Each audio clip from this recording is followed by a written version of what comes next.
All right, good morning, everybody. Let's go ahead and call this meeting to order. Clerk, would you please call the roll? Members, please make your selections on the tablets.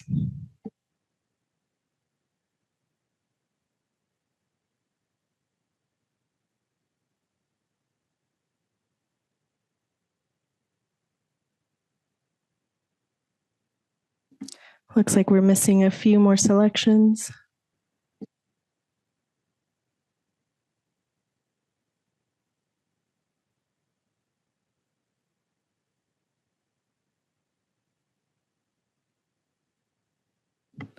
Two more.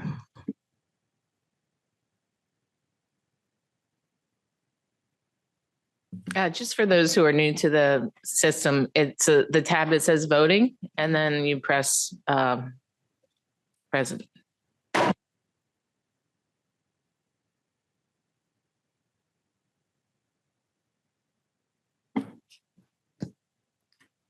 Chair, we have a quorum.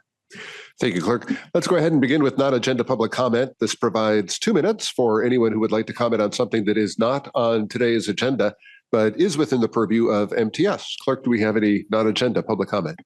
We do. William Keith, please make your way to the podium.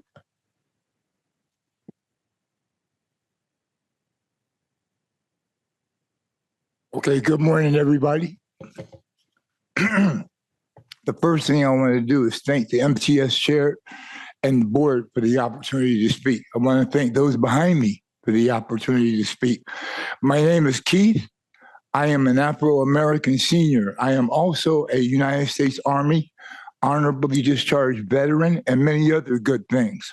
From the year 2020 until this present, I have been unfairly profiled by certain MTS bus drivers and security. I have written complaints that have been addressed by the proper MTS employees.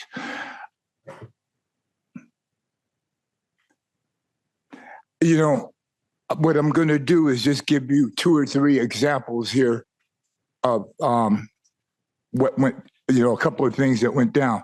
A female security, MTS security worker right downstairs at 12th and Imperial told me to my face that I cannot hand money or do any money transactions on MTS property.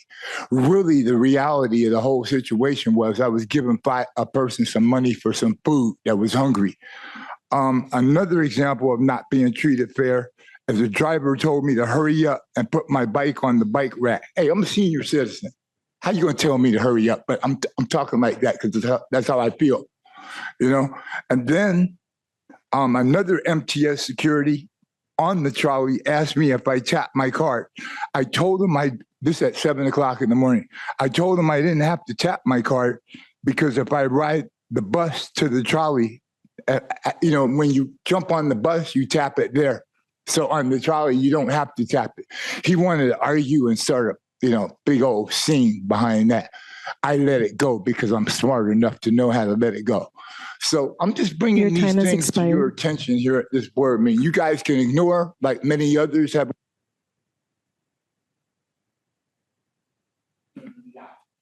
Next is Dorothy Lazenby. Dorothy, go ahead and speak. And if you want to come up here. Yeah. Oh. It's just right over here.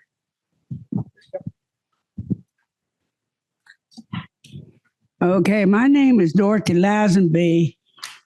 I have a lot of complaints here. Your trolley operators, I don't know who trained them.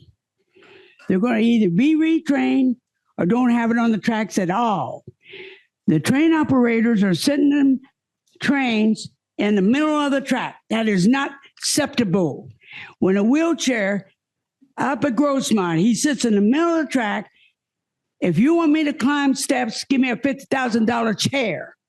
I'd be more than happy to climb here or there. And if I wouldn't have had my siren, that train operator would have run over me and the security going to give me a ticket. They don't even ticket the drivers. They just let them do as they want. Elevators at Grossmont. They have cameras up there. If that happened in Chicago, they would find out who the guilty person is. Security play in another world somewhere. I had to get the fire department to go up there.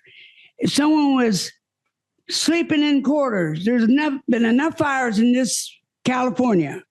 You want more fires in San Diego, Grossmont, whatever. He had to go in there, clean out, and close it out. The public, they go up on the rates of the fare. I pay for my fare every month, bus pass. Whoever has a bus pass, pay every month, should have luxury. Yeah, I mean, they shouldn't have to go through changes. Security guards, they don't do their job either. The taxpayers are paying them. I don't know who's paying them. They need to regroup them because, number one, I've asked customer service last year. Remember, we had New Year's, Christmas, and Christmas Eve. People act bad and ugly on the train or bus. No security. Your time is They're all expired. hatching at 12th and Imperial. Your time has expired. And not only that, they're trashing the walks. Customer service, we're going to wait to 3 days. Pretty soon you're going to have rats going around. That is not acceptable. If they don't want to do their job, get them out of there and replace them all. Thank you. Your time has expired. Thank you for sharing those. This has got concerns to be with us. taken care of soon as possible. You're welcome. No ends and outs. That concludes public comment, Chair. Okay, thank you very much. Let's move ahead to our consent items, which are items 3 through 15. We do have a recusal. Director Leda Gonzalez, let me go ahead and go ahead. Thank you very much, Madam Chair. I recuse myself from item 10. It's a conflict, but it's very much appreciated. It's in regards to a bus stop / shelter at 13th and Ivy Boulevard. It's much needed, and it's literally a block from my house. So I thank you very much, Chair. Okay, thank you very much, Director Leda Gonzalez. We'll allow you to excuse yourself from the chambers, and we will move ahead to ask the clerk if there is any public comment on the consent items. There are none. Okay. Director Leda Gonzalez, if you're going to recuse, we'll invite you to step out while we go ahead and take any, this is going to take exactly 10 seconds, but we got to do it. See if there is any director comment on the consent items. Do we have any director comment on the consent items? Seeing none, do we have a motion to approve the consent items? So moved. All right, we have a motion. We have a second motion by Vice Chair Goebel, a second by Director Hall. Seeing no further comment, please vote on your screens.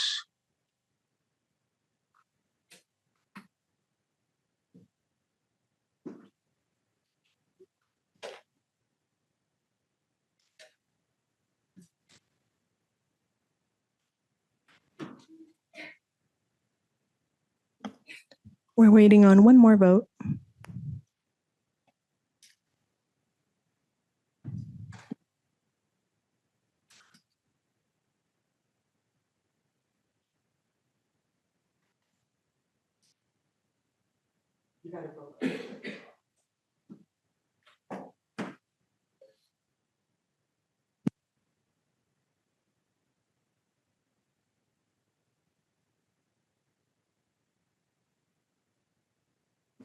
The motion passes with 10 members voting yes, 1 member recusing themselves, and 4 members absent. Thank you very much, Clerk. We'll invite Director Leda Gonzalez to return to chambers and move on to item 16. That is the San Diego Transit Corporation pension investment status. Mike Thompson is with us, along with Jeremy Miller of RVK, to provide this presentation. Please proceed. Good morning, Mike Thompson. I'm the Deputy CFO here at MTS. These next 2 items relate to the San Diego Transit Employee Retirement Plan. This is a legacy pension plan that's been around since the 80s that MTS has overseen the management of. Our other employees, both at MTS and on the trolley side, are in CalPERS, and that is managed at the state level. So this is just the one plan that we do manage. Our first presentation is going to be the investment results through June 30th of last year, 2024. And Jeremy Miller is going to present that for us. Thank you. Thank you, Mike. Good morning, everyone. As Mike said, I will provide you an update of fiscal year 2024 for your investments. And starting on the first slide, we look at the structure of the portfolio, which you can see at the top across. Is it not working? Oh, sorry. My apologies. across three broad asset classes showing both the dollar and percentage amounts, including the targets. And of course, the goal of these assets is we want to maximize returns, but we want to do so prudently, considering the level of risk and ensuring that your asset structure aligns with your liability profile. So as we look at the liability profile, it's a rather mature plan, having closed back in 2011. And so as it's matured, we have continued to reduce volatility over time and to have a more conservative and liquid asset structure to align with that maturing liability. We've also taken some steps to help to reduce fees through the use of passive investing. On the next slide, we get into a little more detail. You see not just the broad asset classes, but also the underlying products and strategies. 9 that you are diversified across to help reduce concentration risks. In particular, the active positions have been reduced in size to ensure that those concentration risks don't materially affect the portfolio. You also note some changes relative to last year to help reduce fees, but also to take advantage of the higher interest rates that are available, which are particularly helpful for, again, a mature plan that is trying to slowly reduce its risk profile. So while it was a bit of a headwind this year, we think will be a strong tailwind going forward, those higher interest rates. On the next slide, we look at performance. 2024 fiscal year was fairly robust for equities, led by strong economic growth, monetary easing, and some significant gains in the technology sector. But they were pretty focused on some of those larger tech names. And so it wasn't as broad of a rebound and a robust numbers as we would like to see, but we think some of your active managers will be able to take advantage of that going forward. Bonds was a little bit more difficult as rising rates, along with inflation, are a headwind for bonds. But with those higher rates, we think the silver lining is, again, going forward, that will help. But long story short, it was a good year. You were up 8.4% in fiscal year 2024, which is above your actuarial rate of 6 by 2.4%. In terms of long-term performance on the next slide, you're going to have some years where you've been above, years where you are below that actuarial rate of 6%. But over the short run and very long run, you have managed to beat that. Although 2022 obviously was a difficult year for your portfolio and all investment portfolios, with both stocks and bonds coming down because of inflation going up. And so that has brought down those intermediate term numbers. In summary, we think that your plan is well diversified across a variety of different product strategies, and asset classes. The asset allocation is more conservative by design, given the closed and mature nature of the plan. We've tried to be very competitive with fees through the use of passive vehicles. And we think your portfolio, again, is positioned well, given the economic environment and given your liability profile. And where we sit today, you all obviously already have some of your fiscal year 2025 returns on the books. Through 12/31, you are up 3.1%. So far in calendar year 2025, you are also up further from there. So it's been a good start to fiscal year 2025 as well.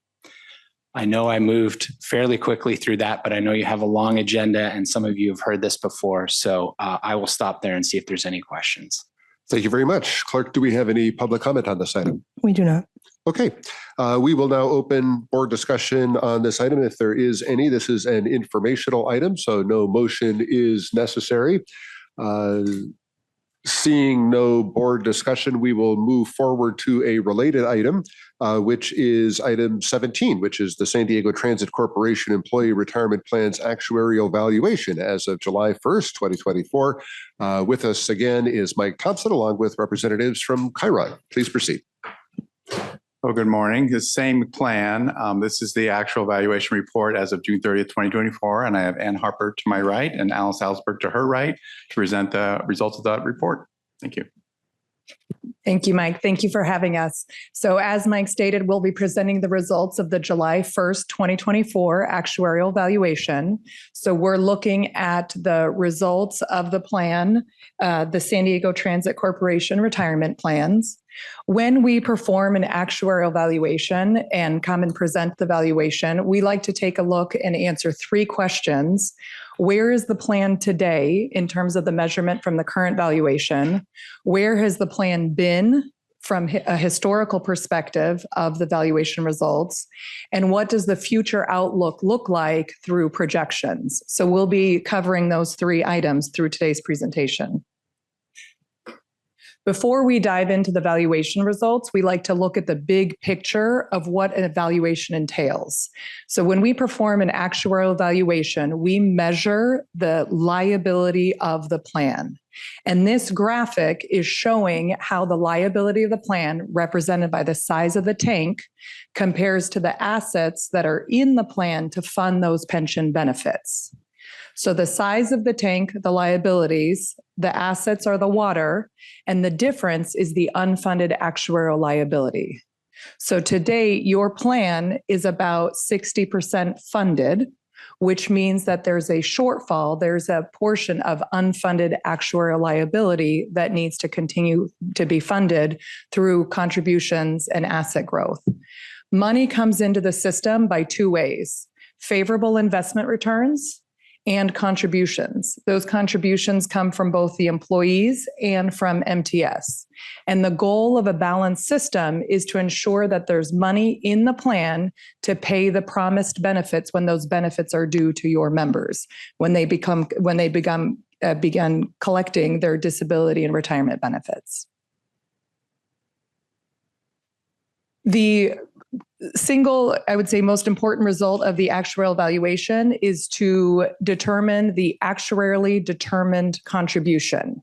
So what is the contribution for the upcoming fiscal year that would provide enough assets into the system to continue to fund those promised benefits? And the contribution is calculated from three components. The first component of the contribution is the normal cost. And normal cost is the actuarial term to say, what's the value of the benefits earned from the active employees for the coming year? So that's the normal cost. The second component of contribution is to pay for the unfunded, that shortfall that's occurred from experience over the years. So there's a payment that goes towards paying the unfunded actuarial liability. And finally, there's a third payment component that covers expected administrative expenses. So these three elements comprise the total contribution to the system. Your members are paying 8% of payroll, the legacy members, and your PEPR members are paying 9% of payroll as part of the employee contributions. And then MTS is paying the difference by way of contributions for the fiscal year. The total contributions for from this year's valuation is the bottom line item there. So based on the actuarial valuation results, the actuarially determined contribution for fiscal year 2025-2026 is $21.231 million. That's a difference from the prior year of approximately $1 million. And that change comes from these components of change. So as Jeremy stated, the plan had a good run on assets in the last fiscal year. So there was favorable returns on assets in the prior fiscal year. But when we determine the contribution for the valuation, we use an actuarial value of assets. So that smooths market behavior over a 5-year period. And so on an actuarial basis over the last 5 years, there was poor investment return in the fiscal year ending 2022. And so those negative returns are still being phased into the calculations. So the overall net investment experience is increasing the upcoming contribution by $492,000. In terms of liability experience, so that's the experience of the members. And there are calculations that go into, we look at mortality, rates of retirement, termination, salary increases, et cetera. And the liability of the plan deviated from the actuarial assumptions in a way that increased the upcoming contribution by $611,000 for the next fiscal year. And that was primarily due to salary increases in excess of the assumed. So year over year, salaries increased over 6%, which is in excess of the actuarial assumption. So salaries increases is a good thing for your employees, a good thing for the members, but it does translate to an additional cost to the pension plan to fund those benefits. And the next line item, fewer benefits earned by active members. So that's the portion of the normal cost. So we say that one of the three components of that contribution was the normal cost. There are less active participants year over year because it's a largely closed plan. So that normal cost is going to continue to tick down while the active membership count declines. And then some additional miscellaneous factors that have to do with contribution timing and differences in expenses from assumed. So overall, the contribution increased by $1 million from the prior year to that 21.2. So Alice went through what happened with the actual evaluation and where we are today. I'm going to look at the historical components of your plan and also then look forward with the projections. So this slide here, we're looking at the history of the plan contributions for the last 10 years.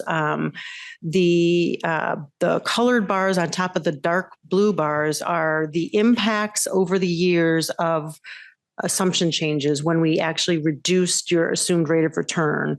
And through this decade, we've reduced the assumed rate of return down from 7.5% down all the way to 6% over this time frame. And that's largely due to the fact that as Jeremy's presentation showed, that we're eliminating or trying to mitigate a lot of the risk in your portfolio because it is a closed, mature plan. So with that, the discount rate comes down. Now here we're looking at the funded status of the plan. The total bars represent the actuarial accrued liability. The gold pieces of the bar represent the assets that are able to fund those liabilities, and the other colored bars represent the unfunded actual liability. So year over year, the funded status of your plan remained even at 57.2%. And that funded ratio has come down over the course of this decade. And again, that's largely due to reducing the assumed rate of return, which increases your liabilities immediately, but over time, you'll be paying that off with your unfunded accrued liability payment. Looking here, we're showing pictures of the demographics of your system and how they've changed over the last 10 years, back from 2014 to 2024 on the right-hand side.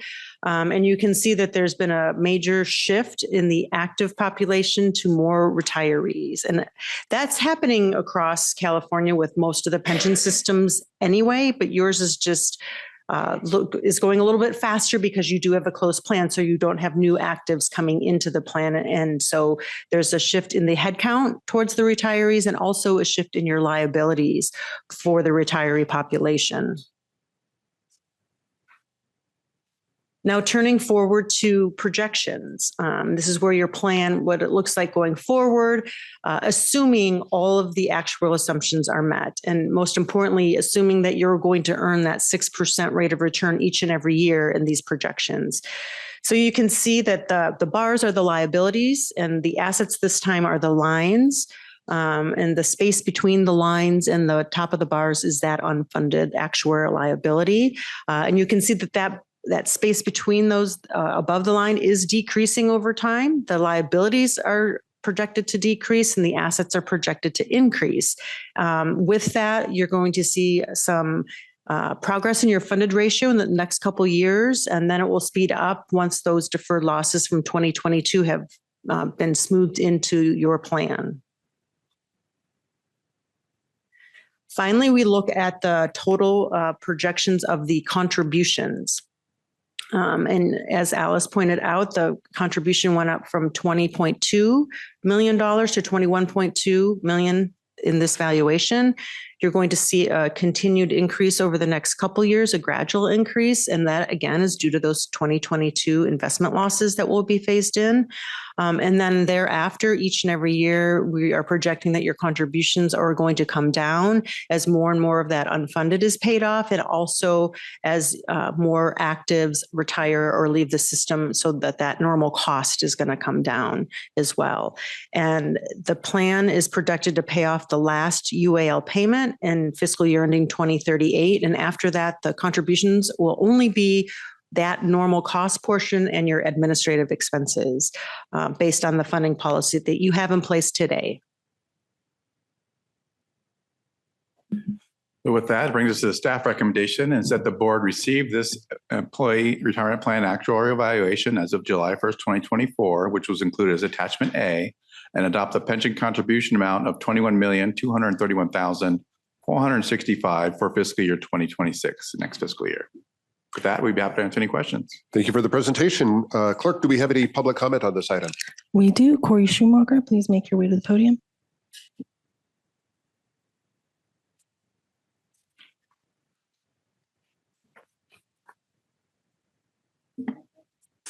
To speak on was item 19. That concludes public comment, Chair. All right. Thank you very much, Clerk. We will now open board discussion on this item. We will want a motion on this regarding the staff recommendation. That is a motion that, okay, let's go to Director Downey. I just have a question. At one point, are we going to be able to see, and I appreciate this, I'll be happy to make the motion for approval at the appropriate time, but to compare with what our CalPERS donations are for the employees that are not being put in this retired, I'd just be curious to see where we are when, both of them in the same agenda. We typically bring these things separately. We have CalPERS valuation plans as well that were just published in October for the previous fiscal year. Those valuation plans typically have a lower cost because we have a large unfunded liability on this side and not so much on that side. And our returns are a little bit lower than a CalPERS plan because they have a much bigger pot of money that they're working on, and we have a very conservative plan. But the employee the overall contribution level is nowhere near the 21 million on that side. Well, you answered my question that we don't have as high an unfunded liability. That's what I was trying to figure out where we were. Right. Thank you very much. We do have an unfunded liability, but not as high. Yeah. Okay. Thank you very much. Thank you. Okay, thank you very much, Director Downey. We'll take that as a motion to approve the staff recommendation, and we will go to Vice Chair Goebel. I'd be glad to second the motion. All right, we have a motion. We have a second by Vice Chair Goebel. Seeing no further discussion on this item, Clerk, please call the roll. Members, please make your selection on the tablet.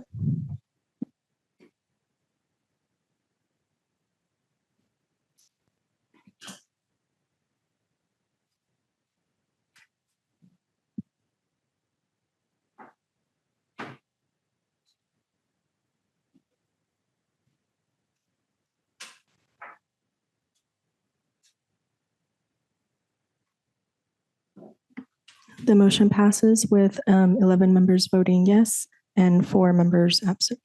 Okay, thank you very much, Clerk. That brings us to item 18 regarding a comprehensive operational analysis, fair study, and potential ballot measure. Brent Boyd is going to present this item, and we will start with our CEO. Yes. So last month, you were given a presentation on our budget and the potential for a fiscal cliff in the near future, how we've balanced our budget so far with federal and state subsidies, but there is a crisis looming, and how can we address that? This agenda item and the following agenda item are our attempts to show you the steps that could be taken in both long-term and short-term to try to address this. And we will be talking about a number of different options that are available, but we are hoping to get board approval today so that we can set ourselves up for getting to a point where we potentially could be ready for that fiscal cliff. With that, I'll turn it over to Brent. Okay.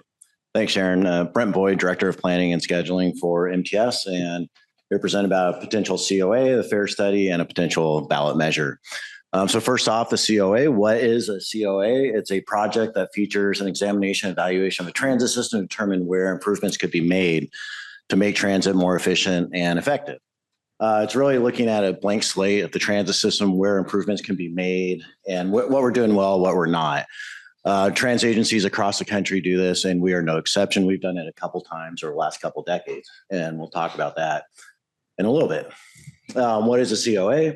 It's generally analysis of current and future ridership, travel patterns, demographics, current and future land use, operating costs. How much does it cost to operate the service, and how efficient is it? And also looking at performance in relation to Board Policy 42, which is our policy to look at the analysis and implementation of our transit service changes. We look at our routes, number of different statistics, what's doing well, what needs to change, and if something needs to change, what guides our implementation of those changes. A couple recent COAs that we've done, 2006, it was pretty soon after MTS was formed. We consolidated the municipal operators, the county transit services, the trolley, and San Diego Transit all into one agency, MTS. Thank you. We focused on a core network of high frequency routes. We basically streamlined a lot of routes.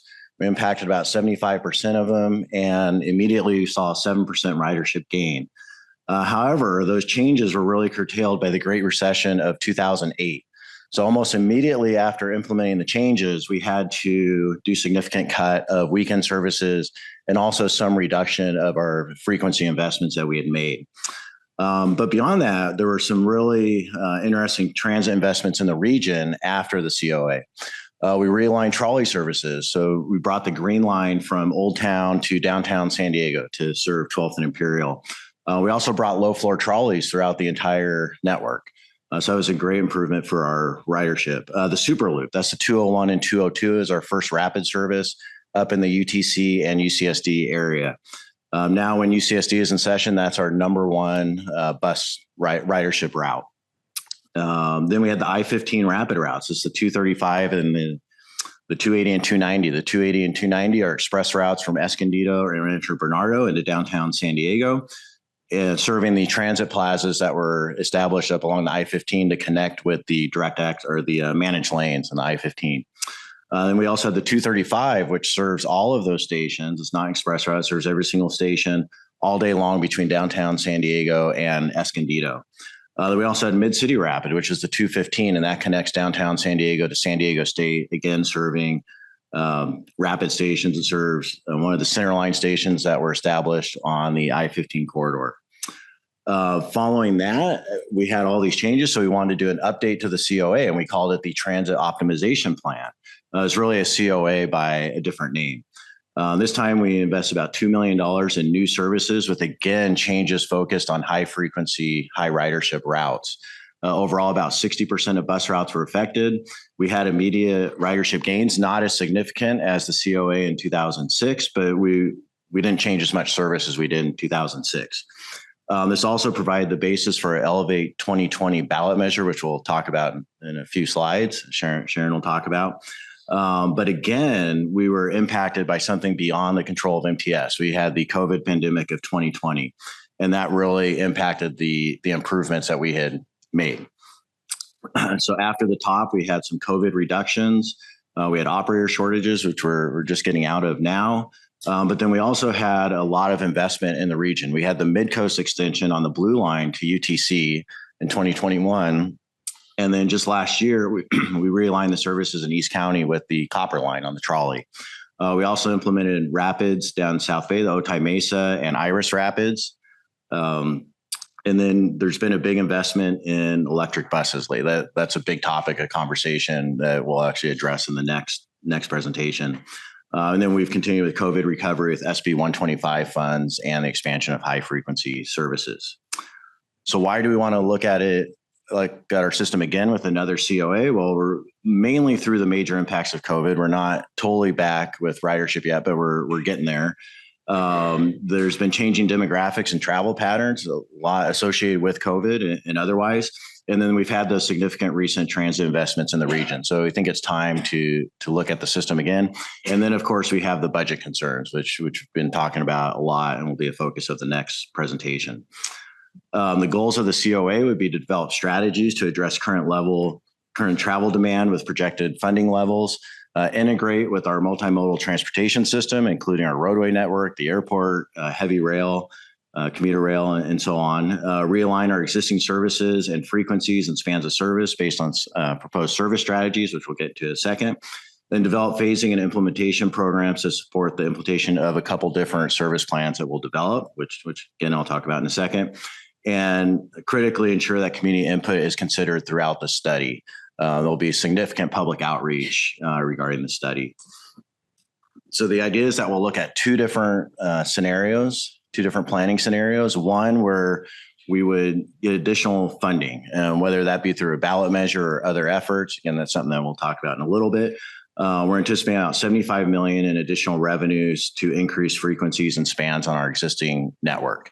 And that's just a ballpark figure for now. We can always adjust that going forward, but that's what we're working with. And scenario two would be if we do not get additional funding, we're stuck with where we are right now. We're projecting a budget shortfall of about $100 million plus in a couple fiscal years. And we'd estimate out of that, we wouldn't gain that just through service cuts, but service cuts would have to be a significant part of that. So again, a ballpark estimate of about $30 to $50 million in service cuts to make up for that $100 million budget deficit. Now, what does $30 to $50 million in budget cut or service cuts look like? Here's some simple sample scenarios. None of these are realistic scenarios. We wouldn't propose to do any of these, but we just wanted to give a scope of the problem that we're facing right now. So $30 to $50 million looks like cutting all weekend bus and trolley service. Again, not something that we would do, but that's the scope of what we're looking at. Complete elimination of the 15 worst performing bus routes. It could look at elimination of entire service in some geographic areas, such as north of Mira Mesa along the I-15. 1/3 cut across the board to bus. So every 3 buses that you see out there, 1 would not be running, or the complete elimination of trolley service. Again, none of these are realistic scenarios. There'd be some combination of all of these, but we just wanted to give the scope of the problem that we're looking at. Again, the specific target will be determined over the next several months. In terms of management, it'll be managed by the planning and scheduling department. We will hire a contractor to analyze existing conditions, evaluate the service, and work with our staff in crafting the different planning scenarios, which we just mentioned. And the marketing and communications department will guide the outreach efforts. So that would not be part of the contract. The specific tasks would be data collection and review of existing conditions, looking at current plans, statistics, and so on, and evaluating our system. We'd look at our system by route segment, time of day, day of week, all kinds of different areas of analysis. And then we'd also look at the recommendations that came out of the 2020 Elevate 2020 effort and see if they're still relevant today. That analysis came before COVID. There's a series of recommendations, and we'd evaluate to see if they were still relevant. And then we get into developing the service and implementation plans for increased service and the service reduction plan. The schedule, we are in February right now. The RFP was just posted. We would come back to the board in May for approval of the selection of our contractor and the contract itself.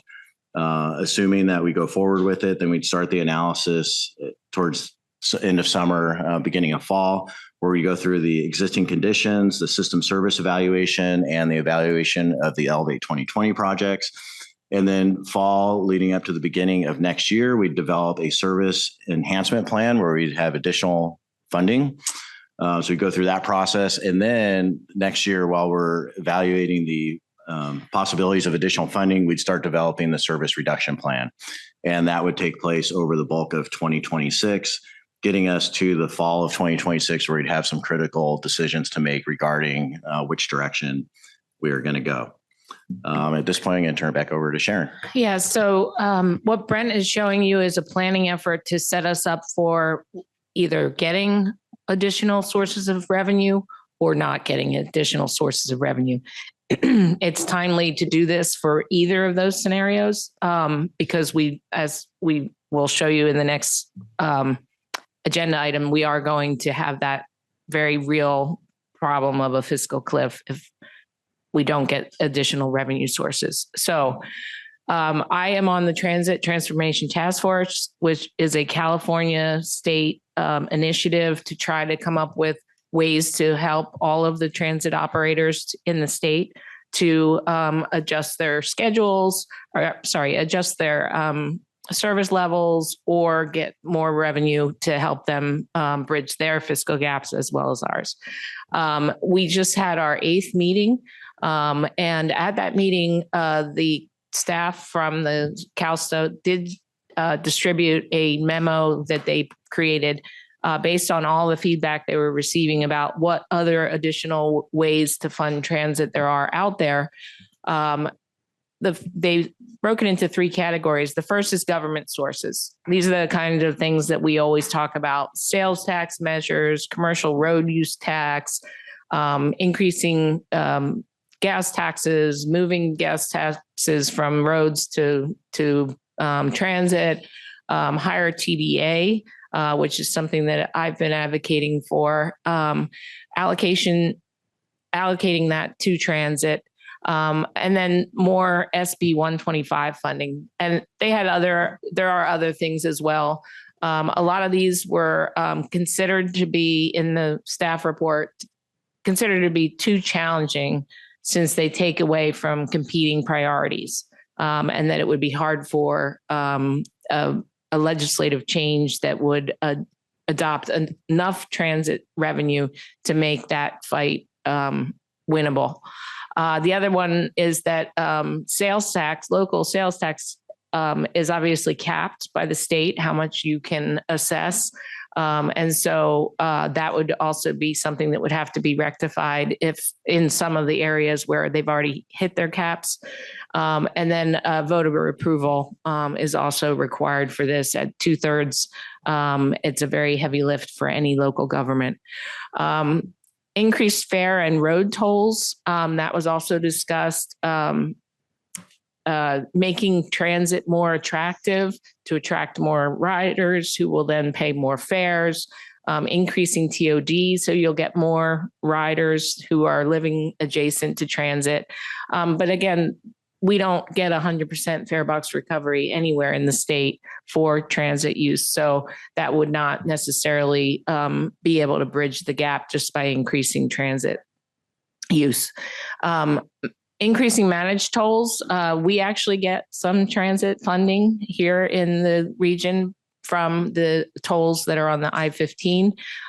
They talked about all over the state where there is a planning for managed lanes, but the revenue has to go first for operations. So it's not a significant amount of money, but it would be something. And then creating value from transit property was discussed quite a bit.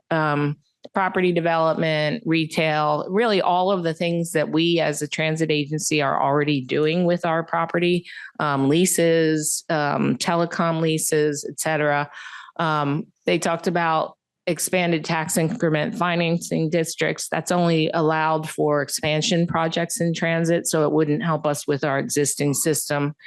And then a lot of these are very slow to generate income. Once you build, it takes a while to build TOD. It takes a while to get people into transit.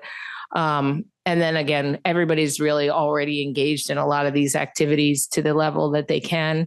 And we are still seeking that. It doesn't necessarily provide you with a significant amount of revenue, but every little bit counts. Next slide. So to just reiterate, the Transit Transformation Task Force is still looking at all these sources, and we actually have another meeting scheduled for March. So we will continue with that. So another source of revenue for us could be a potential sales tax ballot measure. For anybody who was not here at the time, we did plan to try to go for a ballot measure in 2020. We did an exhaustive public outreach campaign. We did a polling, focus groups, did quite a bit of collaboration with all the jurisdictions, every city, the county, and Sandag. We created a community advisory committee, which we have continued since then, to really engage all different interest groups, community groups, et cetera. And we created a very interesting tool called the Vision Builder, which allowed people to hands-on go in and decide how they would like to see any new funding sources for transit to be spent. Okay, next slide. So we had a number of mix of recommendations, and this was really coming out of that public outreach and the focus groups and the polling. So we put together a very interesting plan, 21 rapid bus routes, improved trolley infrastructure, improved frequencies, mobility on demand services, various capital improvements, transit planning studies, grade separations, et cetera. It had been polling well at the time, but ultimately COVID pandemic hit and it was decided that we couldn't ask the voters for a new measure at that point. So we can consider pursuing a sales tax measure in the 2026 general election, as the timeline for the COA that Brent is proposing showed that if we were to get it in 2026, that would help us immediately to start putting services in and really have a plan in place at that point. MTS service area would be the area of jurisdiction. That would be what we would use, and that would be the voter base that we would be looking at. You still need a 2/3 approval. We are trying to advocate at the state level to get that approval level reduced for transit measures to 55%. If they were both on the same ballot, then if that got approved, that would also go into effect for a ballot measure by MTS. The 1/2-cent sales tax is expected to generate roughly $300 million a year. And so that would be something that we could use both to bridge the fiscal gap, but also to enhance services. We would really require a similar level of effort that we did with Elevate 2020.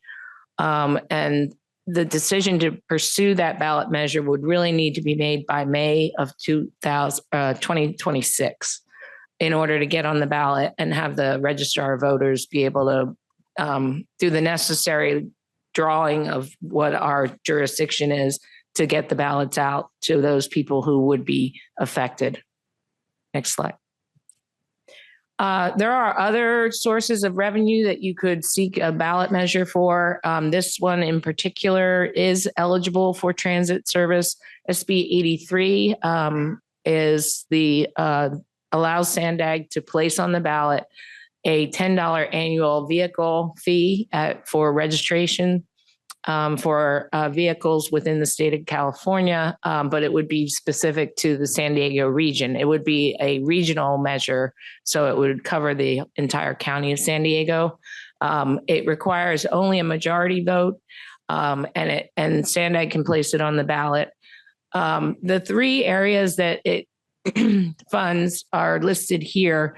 The one that is critical for us is B, which would allow for transit service expansion. Transit service expansion is expected because it is intended to be, Sandag has to make a finding that this measure actually will help all the people who will be paying for it. So transit expansion is the only eligible transit source for this one. It's also eligible for local streets and roads, highways. It's eligible for a number of other transportation related measures. We put up there what the DMV is listing as the number of vehicles within the county of San Diego. We're not quite sure yet if this includes, for instance, trailers. We're not sure if that would be assessed the $10 fee or how it goes with motorcycles, et cetera. But ultimately, you're looking at about 30 million annually that could be created from this measure. Next slide. And then fair study, and I'll turn this back over to Brent to discuss this. Okay. Last week when we presented this to the EC, we presented the COA and the potential ballot measure, and we added in a potential fare study. That was the recommendation from the EC. Our last major fare increase was in 2009. We established a $72 monthly pass, and that's the same rate that we have today. So adjusting for inflation, we're actually getting about less than 40% less of the value than we did in 2009 with the same price. I have a slide talking about kind of the impacts of that next. But before we get into that, the recommendation was to evaluate the impacts of a potential fare increase, which would include analyzing the optimum amount of increase for the one-way fare, the monthly pass, the day pass, and so on. We'd have to evaluate the impact that it has on transit ridership and the access to transit and other policy goals of MTS, and then the overall impact on the MTS budget. SANDAG is actually the lead agency to conduct the fare study. They are responsible for the regional fare ordinance. They would be working with us and NCTD throughout the entire process, which we think would take about a year or two. There'd be significant public outreach, and a Title VI analysis would be required. So again, this would be the first major increase since 2009. We did do some minor increases right before COVID that impacted specific fare media, but the last major increase was in 2009. Getting back to that, we are part of a light rail benchmarking group. There's 16 agencies throughout the United States and the United States and Canada. And we look at a number of different operational issues, maintenance, finances, operations, just all kinds of different aspects. And one of the aspects that we look at is fare revenue per passenger boarding. And this graph is kind of confusing. The light green is the average fare revenue we got per passenger for light rail only. We are on the far left there. So we're about $1.18, $1.19 per passenger compared to the average of that group, $1.22 in 2019. We have not raised fares at all. And you see where we are now. Now the dark green is the 2023 average. We are much lower than the average of our entire benchmarking group. And in fact, the lowest of the 16 agencies in the group. You see the letters there, A, B, C, D, and E, and so on. The reason for that is as part of this group, we have to sign non-disclosure agreements. We agree not to share all the data publicly because that gets all the agencies to be truthful in their analysis, whether it be good or bad. The idea is that we don't want to present information that may look poorly on other agencies. So everybody's honest with the data that they present. But you see the list of the members up there in the upper right, but they're just anonymized down below. So that's just one demonstration of the impacts that we have from not increasing our fare rates. This gets us to the recommendation that came from the EC that the board of directors authorized staff to pursue a COA to be completed by November 2026. Begin preliminary efforts on researching the feasibility of placing a transit revenue measure for the MTS service area on the ballot for November 2026 general election, and work with SANDAG and NCTD to conduct a fare study regarding potential impacts of a fare increase. And that concludes the presentation. Thank you, Mr. Boyd. Clerk, do we have any public comment on this item? We do not. Okay. With that, we will entertain a motion to adopt the staff recommendation. We'll begin our board discussion with Director Bush. Yes, and I'll go ahead and make a motion to approve the executive committee recommendation to pursue the COA research feasibility and conduct a fare study. And I would add that the board be involved in the selection process of consultants. And I can clarify more in my comments. That's my motion. Yeah, and any consultant contracts would have to come back likely because they'd be below my authority. Great. So yeah, I'll just restate. My motion is to approve executive committee recommendation and add that board be involved in the selection process and the scope of work. So I don't want to be overly prescriptive of what exactly that looks like. I think it'd be the executive committee getting into the specifics and working with staff on that. It could be just the chair and vice chair. So I don't want to be overly prescriptive on that, but I do think we should be proactive on that. And my specific reason why I was involved in the previous TOP, I was policy staff for then MTS Chair Gomez when that was completed. And if you look at, according to our MTS, our performance monitoring reports between FY17 and FY19, the ridership was basically, the same, and then COVID hit.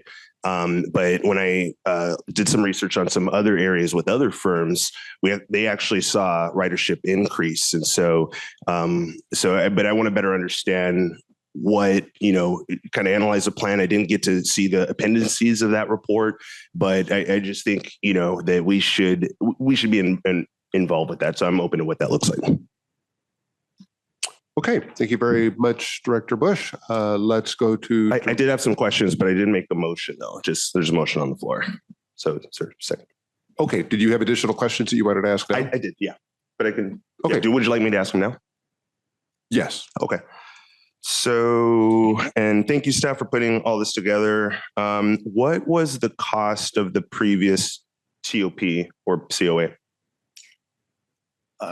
I'll find the exact cost, but it was around $350,000 to $400,000. Do we know what this, and did I miss it in the report? Is there an estimate or a range of what we're expecting? We're anticipating higher. We didn't prescribe a specific amount for the contractors, but it'd be in the high hundreds of thousands, probably 6, 7, 800,000. We don't want to let anybody bidding know what, they're the trying exact. to get. Yeah. Sure. But I understand that, but just for budget purposes too, we need to just at least get a range or idea. So that's helpful. And then are we required to go with the lowest qualified bid? And if we are, how do we determine what exactly is qualified? Why don't we have someone from procurement please come up to the podium?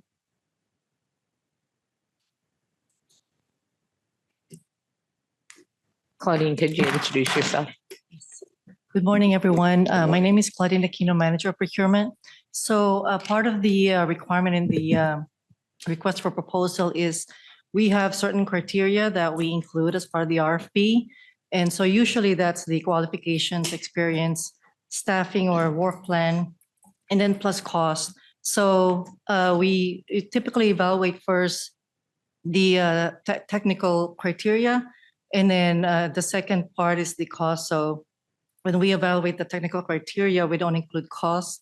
So the comprehensive total score, we use that to basically rank the proposers.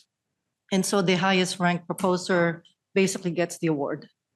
Got it. So that includes their expertise, their success results in other areas, the success of the other firms in actually getting increased ridership for agencies.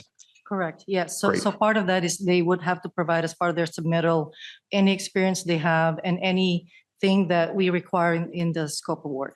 Great. And the criteria hasn't even been developed yet, right?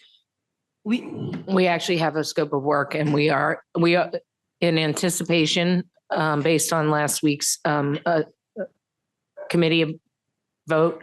We have already opened up I believe, the procurement. We've already posted the RFP, and so we have a Q&A period process before we actually receive proposals. So as soon as we get the proposals, then we start to evaluate each of the proposals we get. We released released the RFP already? We posted it, and then we will wait. If the decision today is forget it, we're not going to do this planning study, then we would just remove it from Planet Bids.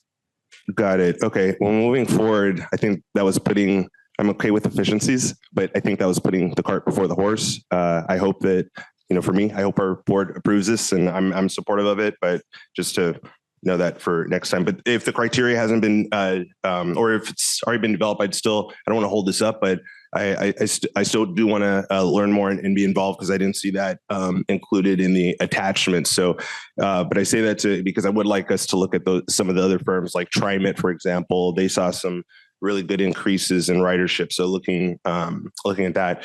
So I think that's all my questions for procurement. And then my final question is, and Sharon, you mentioned that we're looking at what it would take to get to lowering the threshold to 55%. Do you know if that will ultimately require voter approval? Yes, it would. It would be on the ballot for the voter approval. And that would be statewide, right? Yes. Okay. So yeah. So my comment to that is that I think there was a measure, right, that just failed, a statewide ballot measure that just failed in 2024. So, and I feel like there wasn't, I mean, this is getting more into politics. I feel like there really wasn't a statewide an effective campaign on that. So, but I support that. And I think that that's just something that we have to be cognizant of, because I think it's that 2/3 threshold. I was involved with with all of the studies for the transit measure for 2020, and it did poll really high. It was really popular, and it was just restricted geographically to most of the urban areas in the cities. So, but still, that 55% threshold, that's much easier than the 2/3. So I think that should play into our decision making. But otherwise, yeah, I support this and thanks staff for the work. Okay, thank you, Director Bush. Let's go to Director Elo Rivera.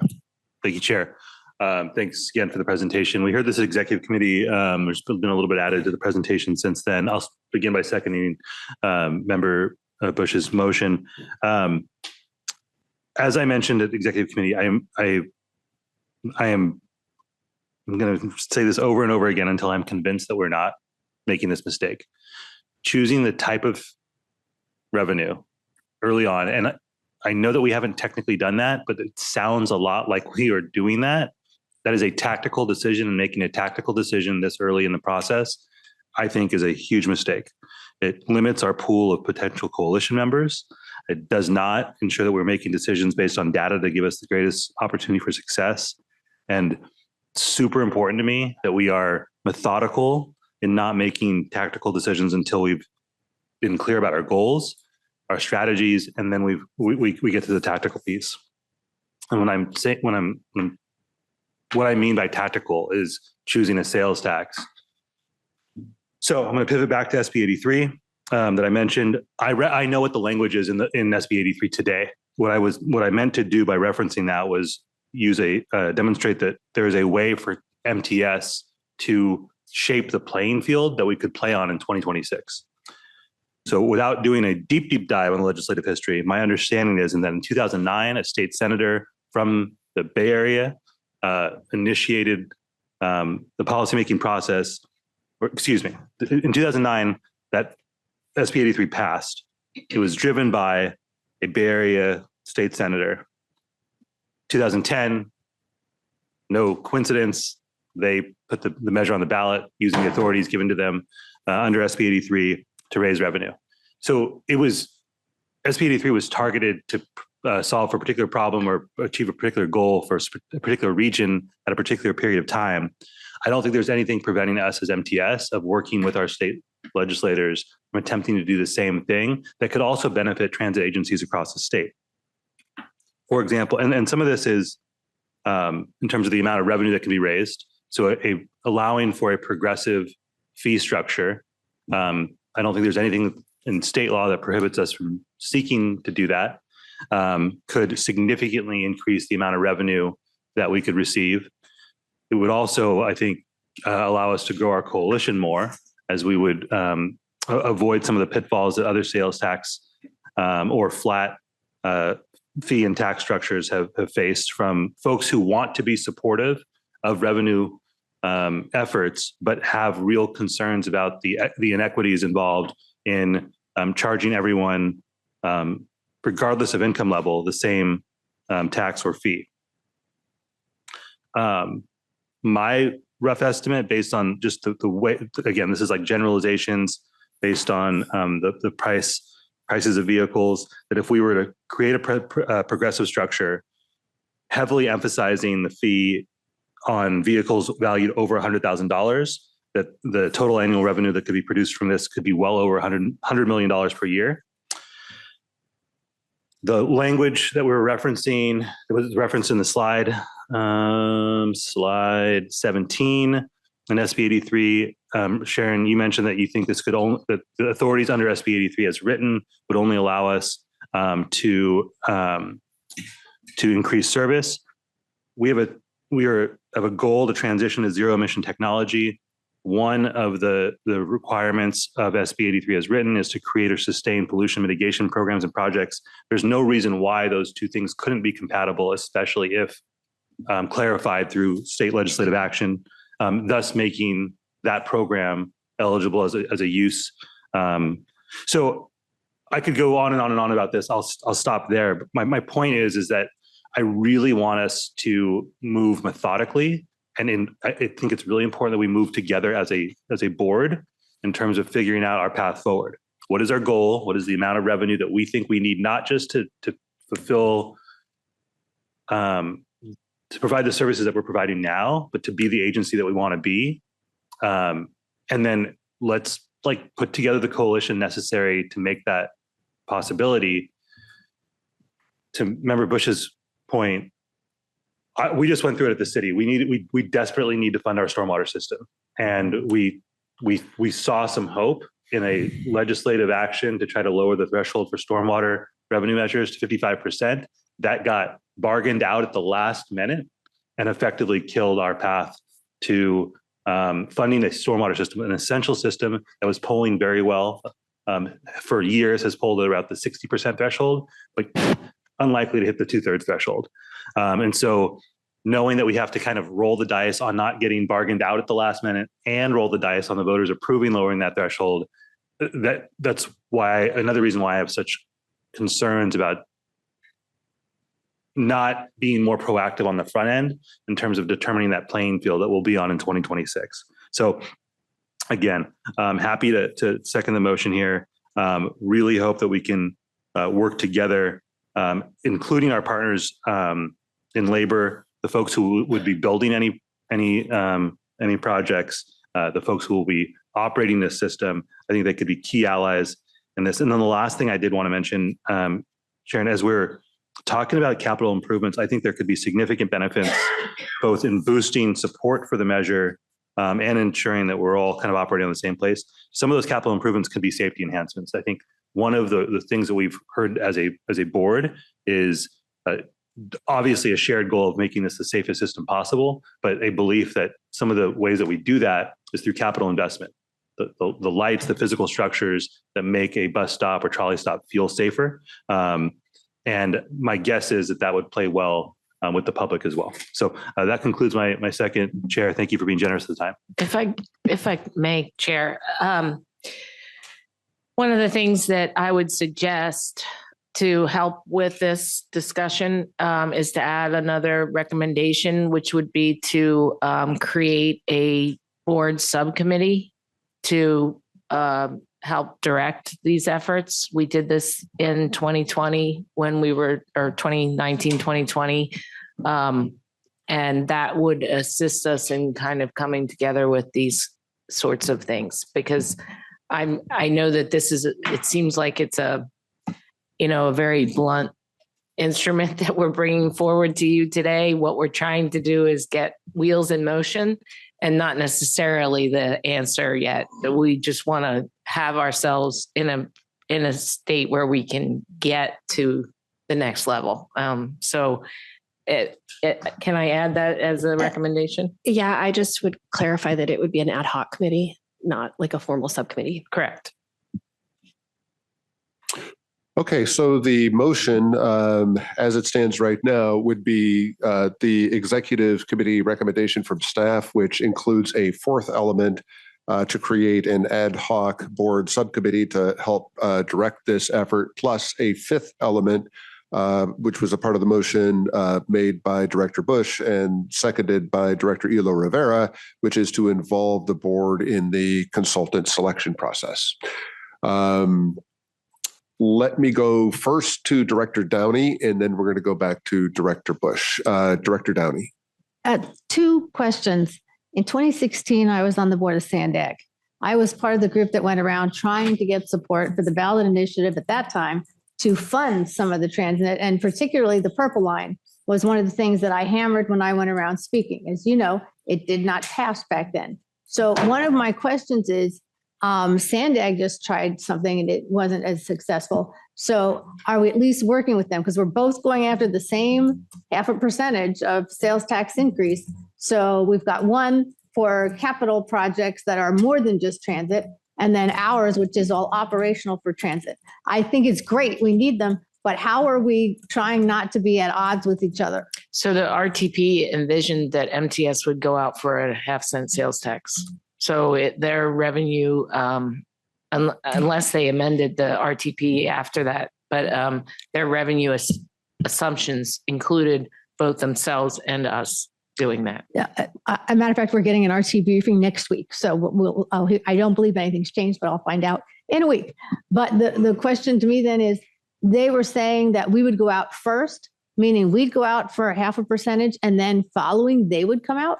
So the taxpayers would have to vote on I don't know what that, where it fell in the scheduling. And I don't even know if that's still accurate for them, that's what they want us to, I don't know. Well, that's all I'm bringing up. I just want to make sure, because let's face it, I don't think both of us are going to get it at the same time. And I'm not even sure right after each other's a way to make it work. So I just want to make sure we're cognizant of that from a public relations standpoint, because I thought we were going to get it passed in 2016 and we didn't, even though it looked very good that it would. But the whole world changed in 2016. So I'm hoping it'll be a little better when we try and go around this time. Thank you, Director Downey. Let's go back to Director Bush. Yes, I just wanted to restate and amend the motion to Sharon's point and approve executive committee recommendation to pursue COA, research feasibility and conduct a fair study, and add that a ad hoc subcommittee be created on the COA fair study funding measures, including but not limited to sales tax ballot measures and vehicle fees. So I'm just dropping. So essentially what that's doing is just, and I think procedurally, I think the seconder has to agree with that. So that's member Elo Rivera, but procedurally it's still the same thing, that a board be involved with the consultant process, is just expanding it to Sharon's point. And I do agree with you, member Elo Rivera, that we should look at all options on the table. So I appreciate you clarifying that. And at the same time, I think we do need to be efficient and, be bold and move forward on some items so they don't get behind. So I think this committee will do that.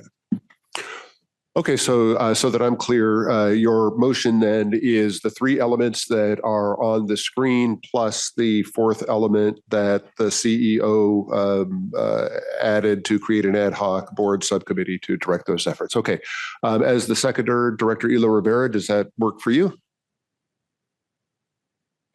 Yes, Chair. You're good with the ad hoc. I just want to be kind of respectful of your role in establishing ad hoc committees. You have no concerns there. Thank you for asking. I think it's wise. I'm good with it. Yes. Okay. All right. That is the motion that is on the floor, and we'll go to Director Foster.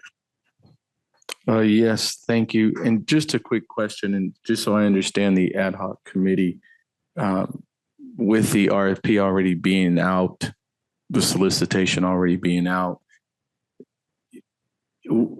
I guess based on the comments that were received, I haven't not looked at the RFP, but does it cover any potential per se direction that could come out of the ad hoc committee? I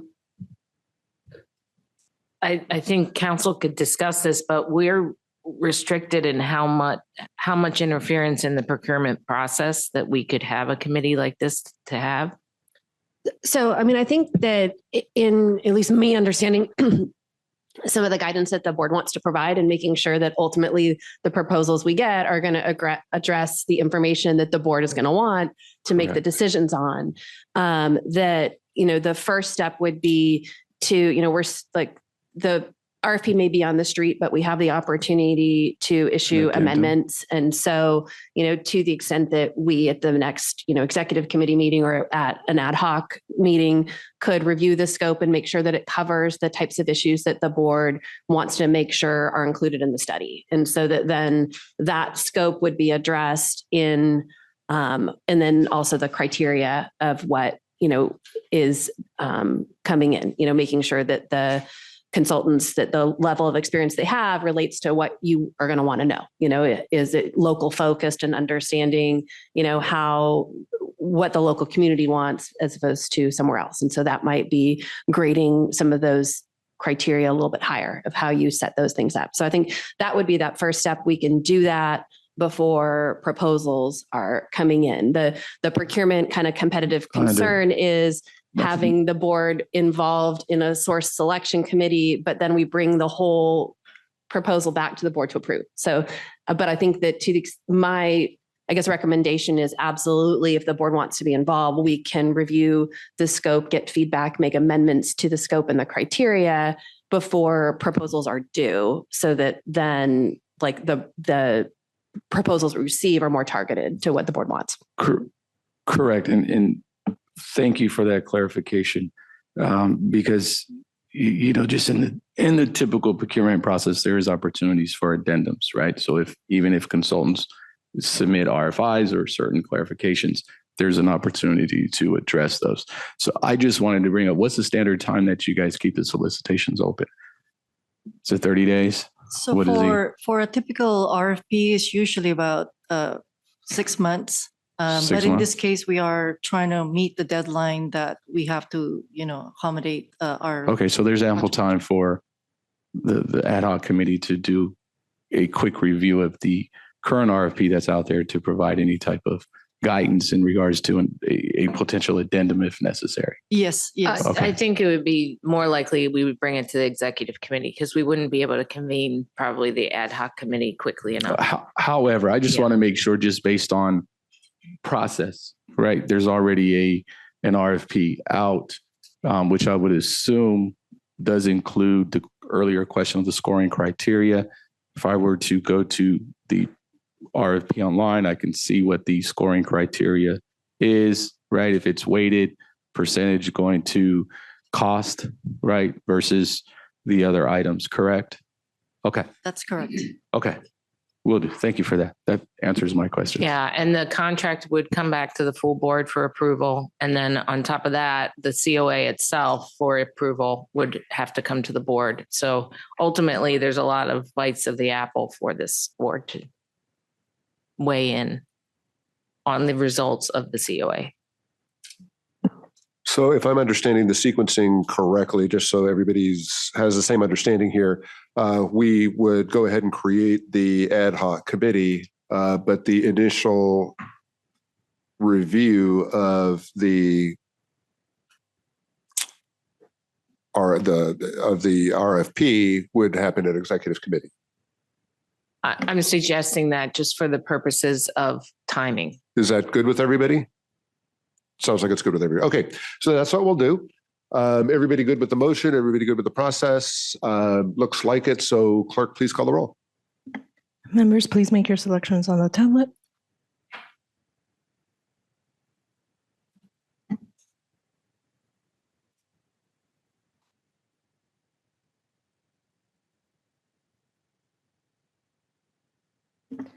The motion passes with 11 members voting yes and 4 members absent. Thank you, clerk. That brings us to item number 19, which is the structural budget deficit planning. We're going to get this presentation from Gordon Meyer. Mr. Meyer, please feel free to get set up and begin your presentation whenever you're ready.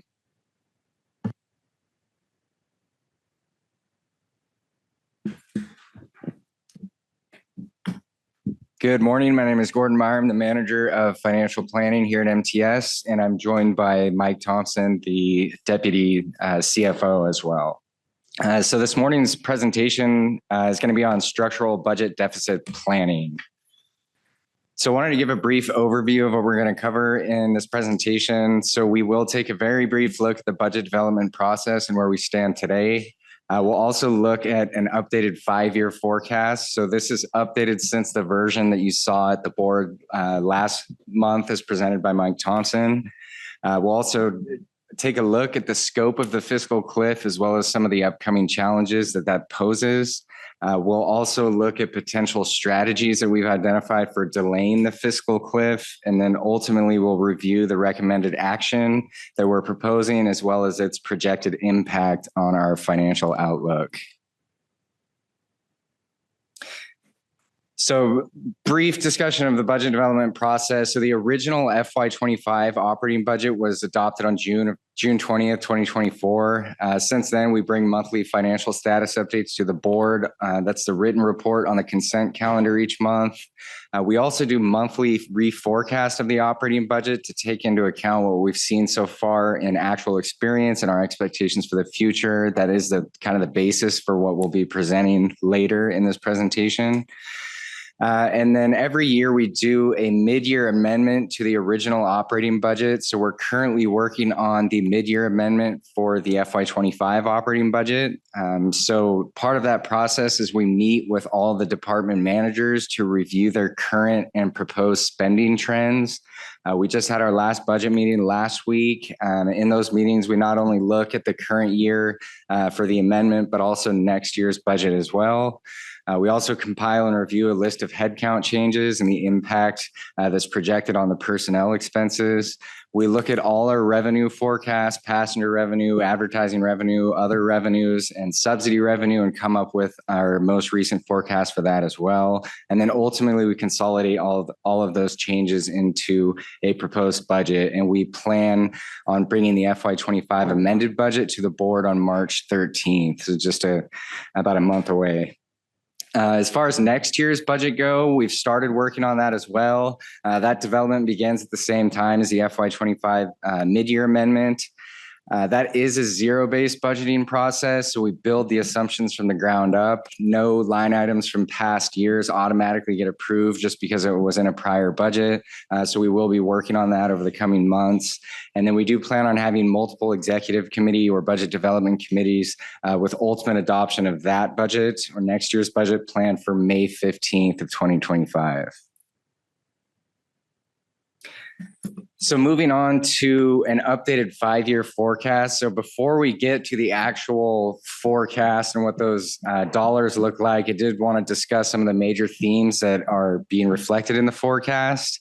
So on the revenue side, one of the major themes we've seen that is reflected in the new forecast is a slowing of sales tax revenues. So for MTS, that is TDA and Transnet revenue.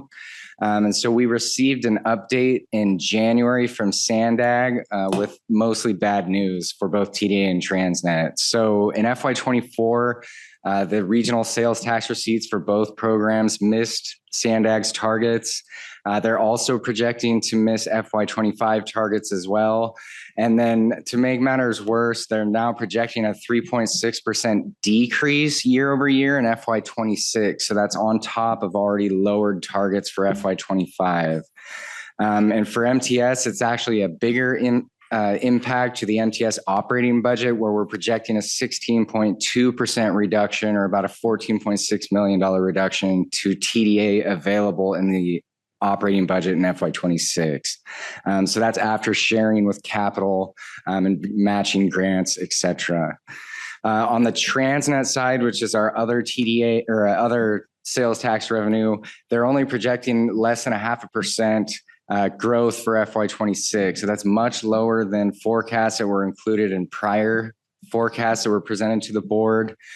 Fortunately, on the Transnet side, about 44% of our overall Transnet revenue is reimbursement based. So it's directly reimbursed by Sandag for our BRT and Midcoast services. That's not dependent on sales tax receipts. However, that 0.5% growth rate projected for FY26 does impact our formula share and is reflected in the upcoming forecast on the next slide, a couple slides away. Also central to our forecast is our assumptions around passenger revenue. So in our forecast, we do project passenger revenue to grow, but not back to the pre-pandemic levels until FY29. We are building in about 6% per year organic growth, and then we're including about 7 million per year in the out years for fare enforcement and the impact that we're expecting from that just began on February 1st. If you'll remember back to those discussions, our total estimate for fare evasion was around $1 million per month, so roughly 12 million per year. And so we're baking in about 60% of that right now in our forecast, and we'll wait and see what that looks like with more data, but we are seeing promising signs so far in just the first couple weeks. Also central to our revenue in the upcoming forecast is we do assume federal revenue is stable. Our current funding legislation expires at the federal level in September of 2026. And what happens after that point is uncertain at this time, but in this forecast, it is assumed stable. So moving on to the expense side of the forecast. So one of the major drivers of our expenses is service levels. And so the forecast on the next slide does assume that we add all additional bus and trolley service that was included in our approved Senate Bill 125 plan that was approved by the state. And so that includes all the service enhancements that have already been implemented, but it also includes 22 million in future bus service enhancements that are planned between FY27 and FY28. And it also includes about $9 million in future trolley service enhancements that are scheduled to go into service between FY26 and FY28. And so not only does this forecast assume that we add those planned additions in the future, but it also assumes that we leave them and continue to operate them past FY28 when we no longer have SB 125 funds available. And the reason for that is that I don't think it was ever our intent to add service and then pull it back 2 years later when the funding runs out. But at this time, we do not have a dedicated funding source past FY28. And so in addition to service levels, you can see some of the assumptions that we reflect in the forecast in that top table to the right, which is economic factors. So these are kind of the growth factors that we apply to different expense categories based on what they are. So we make assumptions around the consumer price index or CPI. You can see we assume 3.5%, and that gradually decreases over the next few years. Wages and benefits, you can see we still have a fairly high number in FY26. That's reflecting that we just executed new collective bargaining agreements for the IBW, the ATU, and SMART unions, which represent all of our operators and maintenance staff for both bus and trolley. Those had significant increases that just went into effect in January of this year. So we're going to feel a significant increase in the first half as next year as well, with more standard increases for the out years. Purchase transportation, that's the contract rates on our fixed route and paratransit contracts. So those are known numbers at this time. Energy, we look at Department of Energy futures for CNG, crude oil, and electricity, and then we bake that into our projections about the future. And then that overall average growth is the combined average growth after running our expenses through these assumptions. And so reflecting our revenue and expense assumptions, this is how our updated 5-year forecast looks. You can see in FY25, we're projecting recurring revenues at 367 million. Total expenses are projected at 451 million. So that results in a structural deficit for this year of roughly 84.5 million. So that is our recurring revenues less our expenses. In order to get to our overall balanced budget, we do add back in the one-time funding that we're using to balance our budget. So for this year, or FY25, we're now projecting to use 25.5 million from reserves, 47 million in federal stimulus funding. That is the last batch of our stimulus funds that we'll be drawing here in the next month. And then we are including the SB 125 funding as well, which is about 12 million projected for this year. And so you can see FY25, we are projecting a balanced budget. And then looking at the out years, we do project being able to cover our expenses with the one-time revenues through FY27.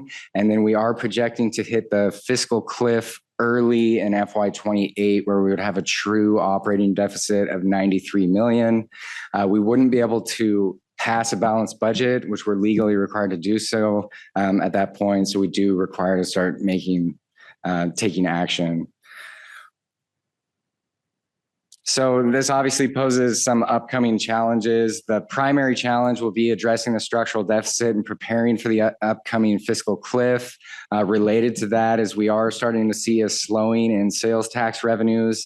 Whether we hit a real recession or how bad that looks could impact the timing of the fiscal cliff and make this forecast better or worse. Fare evasion, that's kind of a wait and see. We want to see how the new fare enforcement policy impacts our passenger revenue, and then we can start to bake that into our forecast as well.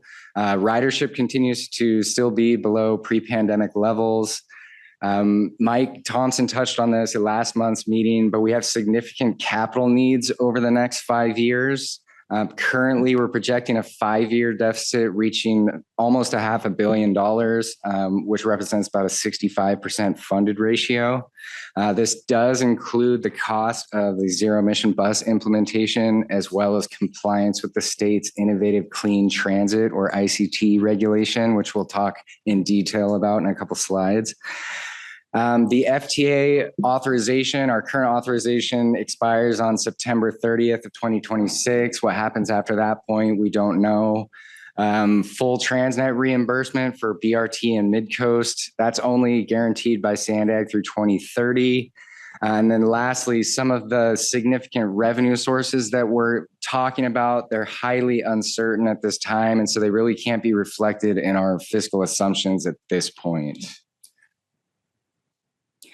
And so we've covered the problems. Staff has also worked over the last few weeks and last year as well to come up with what we see as the list of potential solutions.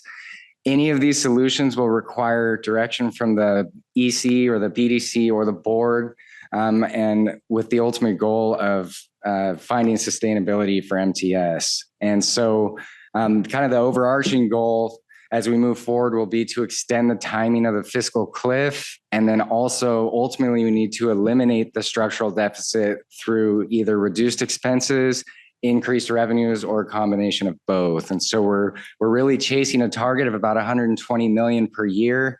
And that will likely be bridged through a combination of strategies at different stages, and then also dependent upon the outcomes of those revenue sources. And so we've kind of broken down the potential strategies into short-term and long-term. And so first we'll look at some of the short-term, and some of these we are recommending. Could I just interject here? So what Gordon's trying to say is that we're offering you some short-term strategies to delay the fiscal cliff so we can identify a sustainable revenue source. And so that's what we're trying to do, give it another year. And then that will also help us to do a more extensive planning effort in the event that we have to make cost reductions, or if we are looking at a different revenue scenario. So this is what he's going to talk about now with the short term. Thanks, Sharon. So some of the short-term strategies that we've identified, or we could implement minor service reductions. We're not recommending that at this time. Or we could delay any further service enhancements. And specifically, as I touched on in our forecast, we do have 22 million in additional bus service enhancements that are included in our SB 125 plan.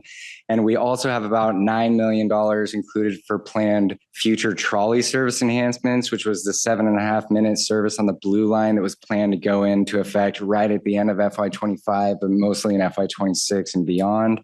So we could potentially not move forward with those additional service increases because we don't have a dedicated funding source. We could then submit a revised SB 125 plan to the state where we would use that freed up funding to go towards structural deficit balancing instead. And we already have 126 million approved in our plan for that specifically, which is really preventing service reductions, which is perfectly allowable under that program. And that is something we will be recommending on the later slides.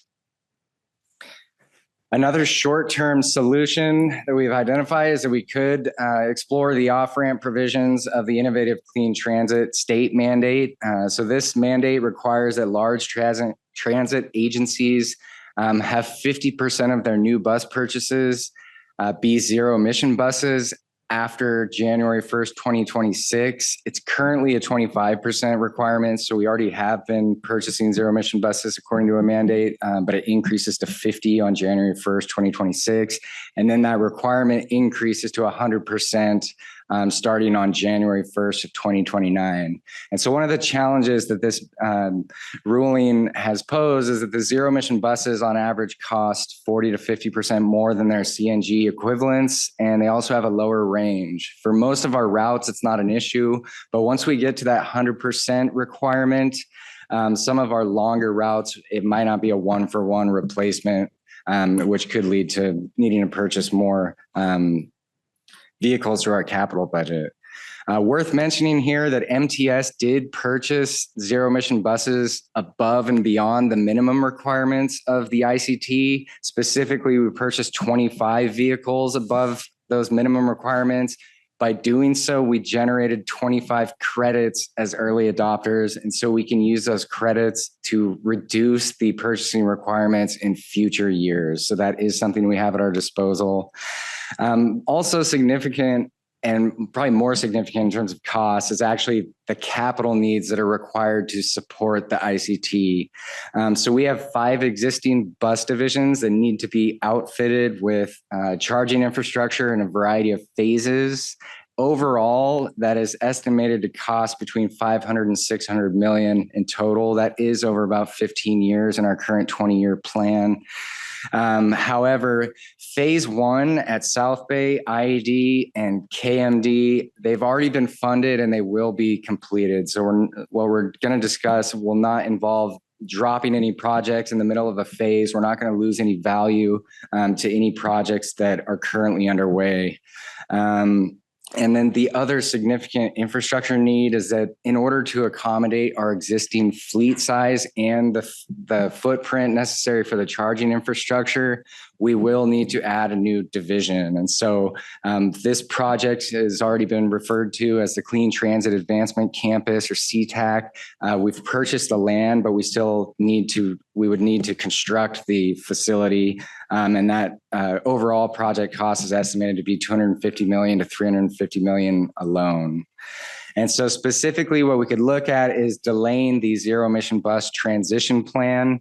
We could reduce future vehicle purchases by taking advantage of the credits that we've generated. And we could also look at requesting temporary delays from the California Air Resources Board for the purchasing requirements. We could delay future infrastructure phases, specifically at our 5 bus divisions, as well as construction for the CTAC project. It's important to note that if we do go to CARB and request an off-ramp, and that it would require MTS board approval, and then it would also require formal approval from CARB as well. And that would be something that we would need to do on an annual basis. Any delay requests are only valid for 1 year at a time. And so this is getting into kind of the nuts and bolts of what we're proposing over the next 3 years, and specifically what it would look like. So in FY25, we have 13 40-foot battery electric buses that are already being built. Those are scheduled to start revenue service in July of 2025, so no changes to that. However, we are scheduled to put in an order for 28 additional 40-foot buses. Based on today's purchasing requirement, that would require 21 CNGs and 7 battery electric buses. So what we're proposing to do this year is to use 5 of our 25 credits to meet the 25% zero emission bus requirement, and only purchase 21 CNG buses. So we're actually 25, we're actually talking about reducing our overall bus purchase from 28 to 21, and then using 5 credits to hit the 25%. And the reason why we would reduce the bus orders based on our spare ratio requirements, if we're not adding any more service, we actually don't need to purchase a full 28 buses. And so that was reflected here and would have an estimated cost savings in FY25 about $7.2 million. So if I could just interject, Gordon. So what he's saying is this recommendation has to go with the recommendation to delay the additions of bus service that we had envisioned in our SB 125 submittal. So these numbers would change if we decided to go forward with the service enhancements that would go into effect this summer. In FY26, we're planning on purchasing 50 40-foot buses based on the purchasing requirement. That would be 37 CNGs and 13 battery electrics. We propose in FY26 to use 13 credits to cover the 25% requirement, but still purchase 50 buses, but they would all be CNG. Once again, this assumes that we're prioritizing state of good repair and also that we don't move forward with those future planned bus service enhancements as well. And then FY27, this one's a little more complicated. We're planning on, we need to purchase 50 40-foot buses, which would be 25 and 25 for electric versus CNG. 13 60-foot buses, which would be 7 and 6 CNGs versus battery electric. And then we're also need to purchase 15 paratransit vans, which would be 7 propane and then 8 battery electric. So this in FY27, we would propose using the remaining 7 credits. And then this is the year that we would formally go to CARB and request a waiver from the purchasing requirement for that year. And if I could just leave this slide up here because there's a couple other nuances. So FY26, the end of FY26 would be when we would know if it was go or no go with a new revenue measure. We would know whether or not we came forward with any other state or federal subsidies. All of that presumably would weigh into the decision of the board at that point to decide if they wanted to move forward with this recommendation. So again, it's a 1 year at a time off ramp. So I wanted to make that clear. And then FY27, we would know whether or not we were saved somehow by revenue increases. And then that would again weigh into the decision by the board whether to move forward with this. So it's a complex decision-making process here today, but there's always the chance to change it as we move forward in the next couple of years. Yeah, and then just to clarify that very bottom bullet that says assumes CARB implements 50% zero emission bus for all vehicle types. That's to clarify because of paratransit vans were brought into the mix for FY27. Currently, the paratransit vans aren't covered by the purchasing requirement. And so as the ruling is currently stated, they are supposed to be included in the future, but it's not 100% sure at this point whether they will be included in the ultimate purchasing targets. So yeah, that's the nuts and bolts of that side. So really kind of the ultimate goal of reducing or delaying these ICT projects is to be able to shift recurring capital funding to the operating budget in the short term. And so based on revenue requirements, we could safely shift between 25 and 50 million in flexible funding from the CIP to the operating budget. That would be in the form of state transit assistance and TDA revenue. And when I say safely shift, I just mean that it's local funding. It's not a grant. It doesn't have any specific expenditure requirements. However, as has been touched on before, doing this shift has a significant impact on the capital budget, which is projected to be less than 65% funded over the next 5 years already. And what that ultimately means is that more projects would be would need to be delayed. And so really looking at our CIP in the highest level, most of our projects are state of good repair projects. So replacing things that are due for replacement based on age or condition.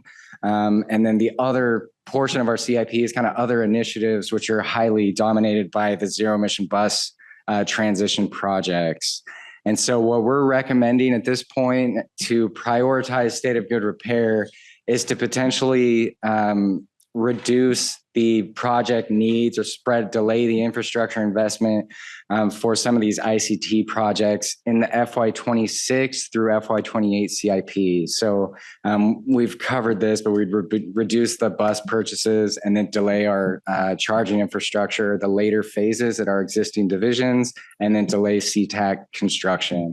And I will note with CTAC construction, we have always assumed a very large participation by a federal discretionary grant, which we all know right now are in limbo. And then I also want to highlight on this fact that we wouldn't be taking any funding away from existing CIPs that have already been approved. What we're talking about is reducing investment needs in the FY26, FY27, and FY28 CIP as well.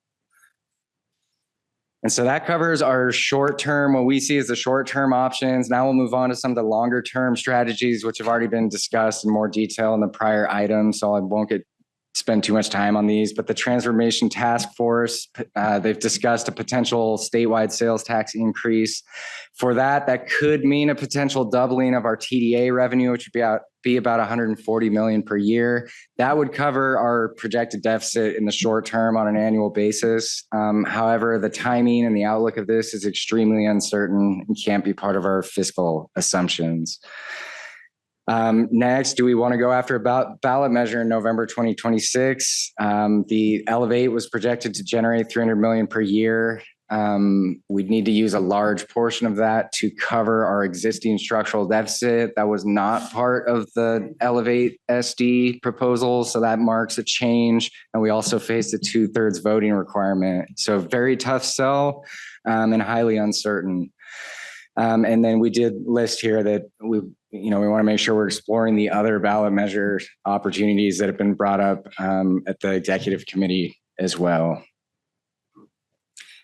And then lastly, the other two solutions or strategies. So we could look at a fare increase. The last major fare change was in 2009. This must be coordinated regionally and by SANDAG. So that's something that we will be looking at. And then the COA, Brent Boyd talked about this in detail, but we do plan on moving forward with that to guide our strategic decisions, whether that's for major service reductions, which will be necessary if we don't receive any of these revenue sources, or for service increases if we do receive a potential ballot measure or the TDA Transformation Task Force. So that brings us to our recommended strategy. This is what we're recommending today. So we do recommend exercising the innovative clean transit off-ramp provisions, which remind you is a delay. There's no blanket exemptions from the mandate, but we do recommend delaying some projects in order to provide maximum flexibility of the capital funds in the short term, while also minimizing the impact to our state of good repair projects. Specifically, this would allow us to shift flexible funds from the capital budget to the operating budget beginning in FY26. We're recommending targets of 25 billion in FY26, 35 million in FY27, and then 50 million in FY28. We'd like to see the results of the increased fare revenues from the new enforcement policies that just started in February, and so we can reflect that in future forecasts. And then one of the bigger pieces of what we're recommending is maintaining service levels at their levels where they are today. So include the services that have already been implemented. So leave the 15-minute service on the trolley that just started last month. Move forward with the Iris Rapid, the Route 910 that just launched, but remove any future service enhancements from our plan. So the 22 million in future bus service enhancements, and then 9 million in future trolley service enhancements. So we'd essentially be leaving service levels where they are today. And then ultimately, we'd like to see also the results of the COA outcome. So even without doing major service reductions or increases, we can use the information from that to look at efficiencies or minor budget savings just from tweaking routes or making small changes with minimal impacts to riders. And then ultimately, we need to see the results of the Transit Transformational Task Force, and then also make a decision on a potential ballot measure and then see the outcome of that as well. And then so this slide is an updated 5-year forecast if we approve the short-term recommendation today. So exactly what's being reflected here is, one, removing the future service enhancements, and then also shifting the one-time funding from capital to operations. You can see on the third line from the bottom, the 25 million that's shifted in 26, 35 and 27, and then 50 million in FY28. And so essentially what this recommendation would do is it would provide us with additional time, about a year, to determine the outcomes of the potential revenue increases. And you can see based on here, we'd be balanced through FY28 and then projected to hit the fiscal cliff in early to mid FY29. This recommendation does not help the structural deficit. We're talking about one-time funding shifts. So did want to highlight that as well. We'd still need to eliminate the structural deficit over time. And so just to highlight or summarize the intent of all of these recommendations, really in the short term, we'd like to keep fares steady as revenue or as ridership rebounds. You know, it's not ideal to increase fares. We also want to avoid service cuts in the short term, leave the January service increases that just went into effect in place. We'd like to prioritize keeping the system in a state of good repair. And then we also want to buy some additional time to let these alternative revenue sources play out. And so we can see the outcomes of those. And then also more runway to implement major service changes. Or if we need to implement fare increases as well, we're going to need time to implement those. And so that brings us to the final staff recommendation that the MTS Board of Directors take the following actions as part of building our operational and CIP budgets: exercise the innovative clean transit off-ramp provisions, shift flexible funds from the CIP to the operating budget. That's the 25 million in FY26, 35 million in FY27, 50 million in FY28, and then maintain service at their current levels today, specifically delay future trolley service enhancements, and then also delay the 22 million in future bus service enhancements. And both of those would need to be reflected in a revised SB 125 funding plan that we would take to the board and then the state for approval. And with that, I'd be happy to answer any questions. All right, thank you. Clerk, do we have any public comment on this item? We do. Corey Schumacher, please make your way to the podium.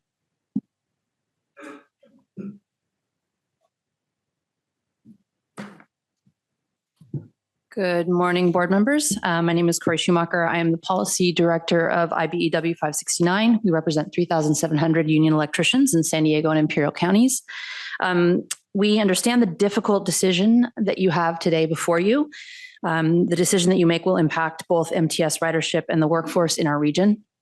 Your decision may also impact the climate goals of our region and the state of California. While we would prefer the board continue to pursue both the ICT and a full transition to a zero emission bus fleet, we understand the current challenges. That being said, we do not agree with authorizing a 3 to 4 year delay at this time. If the board chooses to pursue the ICT off-ramp provision, we urge the board to retain its authority and oversight of the renewal process annually, starting next year. This will allow the board to pivot quickly should circumstances, which are admittedly uncertain, change. Thank you for your vigilance and your service to our region. Next is Anselmo Estrada. Please make your way to the podium. Good afternoon, board. My name is Anselmo Estrada, Adrian Estrada with the San Diego Ability Construction Trades Council, representing around 35,000 members across the region. I'm just going to echo my sister Corey's comments here. If there must be a pause, let's not have it for 3 to 4 years. Please have it be 1 year and brought back to this board. We all understand how bureaucracy works. Things get lost. Priorities change, and that's not something that we could afford to have happen with these type of investments. Thanks. That concludes public comment, Chair. All right. Thank you, Clerk. Let's open our board discussion on this item, and we will begin with Director Elo Rivera. Thank you, Chair. Thanks again for the presentation here. I appreciate hearing it at Executive Committee. Definitely understand the urgency of beginning to take action and plan for the worst case scenario here. I had one question before my motion. I want to better understand the mix of CNG versus battery electric. The decision, for example, I think in the first year, we're basically just scrapping the battery electric. Theoretically, you could reduce some of the CNG and keep some of the battery electric. If you could help me understand.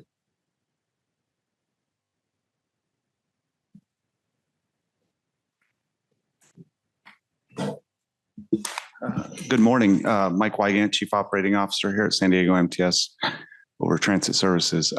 If I understand the question correctly, what is being proposed, the first step would be to instead of purchasing 28 vehicles, 21 of which would be CNG and the seven that would be battery electric, we would forego purchasing the battery electric vehicles for 2 reasons. One, we would use our credit, so we have that option on the table with CARB now. And 2, based on our current capacity with our fleet, what we call our spare ratio, if we're not going to add service, we wouldn't need those next 7 vehicles. So we wouldn't buy any vehicles. We wouldn't buy CNG in lieu of battery electric. The next step that we're proposing and would recommend doing later this spring is that it's time for us to put in our purchase order for the next group of buses that are funded. And that's where we would actually exercise our options with the credits to replace what we would have bought with battery electric. We would be buying CNG in lieu of. We would not be getting rid of any battery electric, the 25 that we have in service now, right, and the 13 that we'll be putting in service. So hopefully that answered the question. Partially, and maybe I'm just not understanding something. I think what I'm trying to understand is the mix of how to get there is the only way to get to the goal in terms of targeted savings by not purchasing battery electric, or could we get to those savings by purchasing fewer but not none battery electric and reducing the number of CNGs that we're getting? So every battery electric we buy, we have to charge. So delaying the actual purchase of these BEVs allows us to delay the infrastructure projects as well. So we only have 80 charging stations being constructed up between our 3 divisions. So every time we add, so adding one, we would need to add infrastructure. If we can't delay the purchase of buses, we can't delay the infrastructure. It all goes hand in hand. Understood. And the other piece is the money we're saving as well as part of the overall. Right, but to just so if we get one more battery electric, we have to add infrastructure. No, and it's the delta between the cost of a CNG bus and a BEV. Right, is the savings so that you're seeing here. Let's say it's 2 CNG or 3 CNGs for every one. I mean, just rough estimate based on the numbers that are up there. Again, could we hit the target if we got 18 CNGs and 1 battery electric? I'm not saying we should do that. I'm just trying to understand so we have a comprehensive understanding. Why don't you tell us what the delta in cost between a CNG and a BEV? The purchase price. It varies slightly, but it's between $380,000 to $400,000 markup for a battery electric compared to a CNG. But I think, if I may, to your question, what you're asking to save money or equal amount of money, just lessen the total vehicles that you buy. that is an option, but that would limit you in keeping your state of good repair. The CARB regulation defined these off-ramps and these options so that you did not have to be forced into that decision, whether it's reducing the level of service or reducing the quality or eroding the integrity of the service. So that's why it was built there. But yes, theoretically, you can, it's a purchasing mandate based on the total that you buy. Right now, it's 25% for 40-foot buses. And as he had mentioned before, it moves to 50% in any purchase order after January 1st of 2026. Got it. And understood there's multiple variables here, right? We need a certain number of buses in order to provide the services that we are currently providing, let alone what we would love to provide in the future. Correct.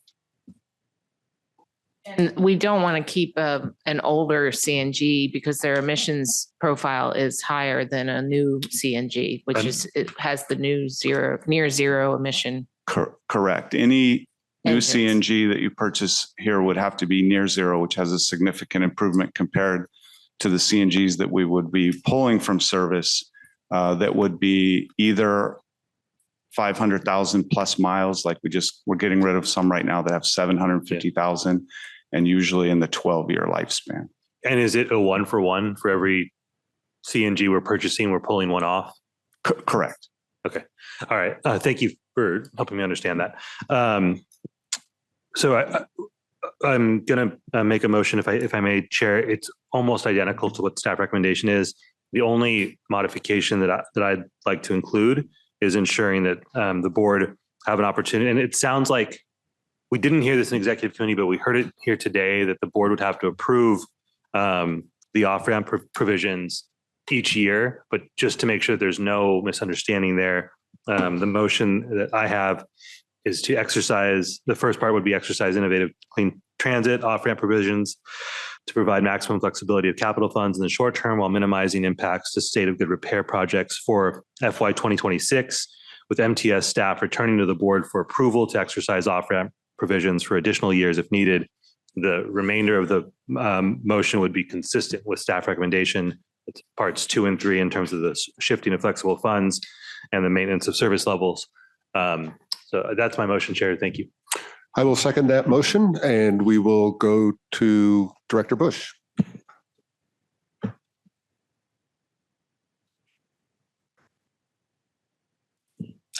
All right. Well, so thank you, staff, for doing all this work. We have definitely tough choices ahead. But so with the motion on the floor and the staff recommendation, does that mean these changes take effect immediately? So I'll punt some of that to general counsel, but with the ICT specifically, with your authority today, the removal of the 7 from the purchasing requirement, using our credits and using the credits for the second step, that would be immediately. But before I could petition CARB for a waiver to not buy in 2026 or the purchase order for 2026, I would have to come back to you and get, whether it be a resolution or a decree, to give me approval to then go to CARB to ask for that waiver. And we would need to do that before we could implement that third step. And we would also have to come back every year to get your permission for me to petition CARB for a waiver. The one immediate result would be we would change our plan to add the service that we were planning to add in the summer. And we would immediately start scheduling service without those new enhancements. Okay, got it. So my concern, and for the maker and the second of the motion, I get, and I'm open to to strategic cuts. I feel like I need some more information on this, because I worry that some of these recommended cuts are too broad brushed and not surgical. So for example, I don't agree or like this idea of scrapping the battery electric vehicle purchases. And I appreciate and agree the representatives from IBEW and building trades coming out and speaking about it. So we have a plan to transition to EV, and So just putting it off, that instead of like Member Elo Rivera mentioned, I think we should look at where we can be more surgical and maybe reduce the amount that we're purchasing. I'm against the purchase of new CNG, and the reason why is because that just delays our transition, and it will. So because then we're buying these new CNGs that we're trying to phase out anyway, and now we're extending the transition period because now we're stuck with these CNGs that have a 20 or whatever useful year life. So that it really delays the implementation of our transition. So I'd like staff to explore. I understand the state of good repair. I understand that I appreciate staff saying that that the new CNGs have less emissions than the current ones, but I'm not clear that that's really over the true life span. Like I don't think that's the case if you compare an EV lifespan to a CNG lifespan. So I just think there's some nuances there that we haven't explored. So I would like the maker of the motion and the seconder to maybe consider pushing this back a month so that we can look at just look in more detail what some of these more surgical cuts can do, because maybe there's some areas that are underperforming, and I'm open to cut the areas that are really underperforming. And if there's lines or routes that if we do enhance them, because I think in some instances it does make sense to enhance high performing areas, because that could result in more revenue, that could result in more ridership. So I want a chance to look at those options before we cut. I just feel like this recommendation, I just don't feel comfortable with it. So I would just ask that we delay this till the next month so we can explore, especially the transition, delaying the purchase of the new vehicles. Okay, thank you, Director Bush. We'll go to Director Hall. Mine are two quick questions. On the ZEB buses, how do we compare with the rest of the California agencies? Are we higher than like LA or where are we? I can't speak for every transit agency. North County Transit District, for instance, I think has about, they have 4 hydrogen buses. Percentage-wise? Percentage-wise, I would say we're early adopters. So we bought vehicles before we were legally required. We put infrastructure. We built the first of its kind, semi-autonomous overhead charging infrastructure that is now a template for New York and Chicago. So we made huge advancements on the infrastructure side and way ahead of most. On the bus side, there's agencies like Sunline Transit and AC Transit in the Bay Area, Sunline out in Palm Springs, that have been in this game a lot longer. So percentage-wise, they are significantly higher than us. But I would say, based on our operations, percentage-wise, we're above average. We're in the top tier, I would assume. I can't speak for every agency, but I think from the CARB staff, they clearly consider us to be one of the front runners. Right. So if we were to ask for a delay, it wouldn't. They should be able to grant it. Yeah, I meet with them on a weekly basis every Friday, just to give them an update on where we are and what your thoughts are and what my thoughts are. It's not a rubber stamp. There's a process that we have to go through. But again, the regulation had off-ramps with the clear intent of not putting us in a position to reduce the quantity or the quality of the service we provide to complete this transition. Well, and that's kind of my point is you got a choice. You're either out of business or you're delaying. That's our choice at this point. Well, the CARB ICT actually envisioned that they didn't want any transit operator to actually reduce service in order to achieve the transition to battery electric or hydrogen. That is correct. That was the intent, because they knew that actually had a more adverse impact on the environment than delaying the transition. Yeah, there were 3 primary reasons for your basis, and one would be a fiscal situation in which you could not continue this transition without cutting service. They understand that it would be counterproductive to remove the amount of service or degrade the quality of service, thus putting a high percentage of transit dependence in personal vehicles. That was one. 2 was the limitations of the technology. Right now, as was mentioned earlier, the blocks with the buses that we have now are completing 130, 140 miles. But as the transition continues, we get to routes like the 235. They run 500 miles a day. That's 2 and 3 zero emission buses, even if you're out of hydrogen. So the other option was if you have a technology limitation that prevents you from the transition. And the third was primarily focused on grid capacity or the limitations of the supply of electricity or hydrogen. So you and I talked about the hydrogen part, I think, at one of the annual conferences. And I think you said it's nice to have. It sounds like it's a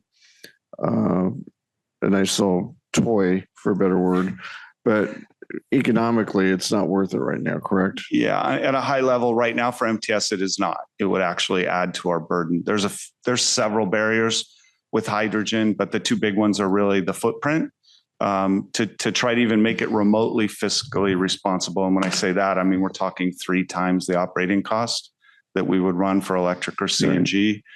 You would need a footprint equal to about 100 foot by about 400 foot, and it'd have to be 75 feet inside of any of your property boundaries.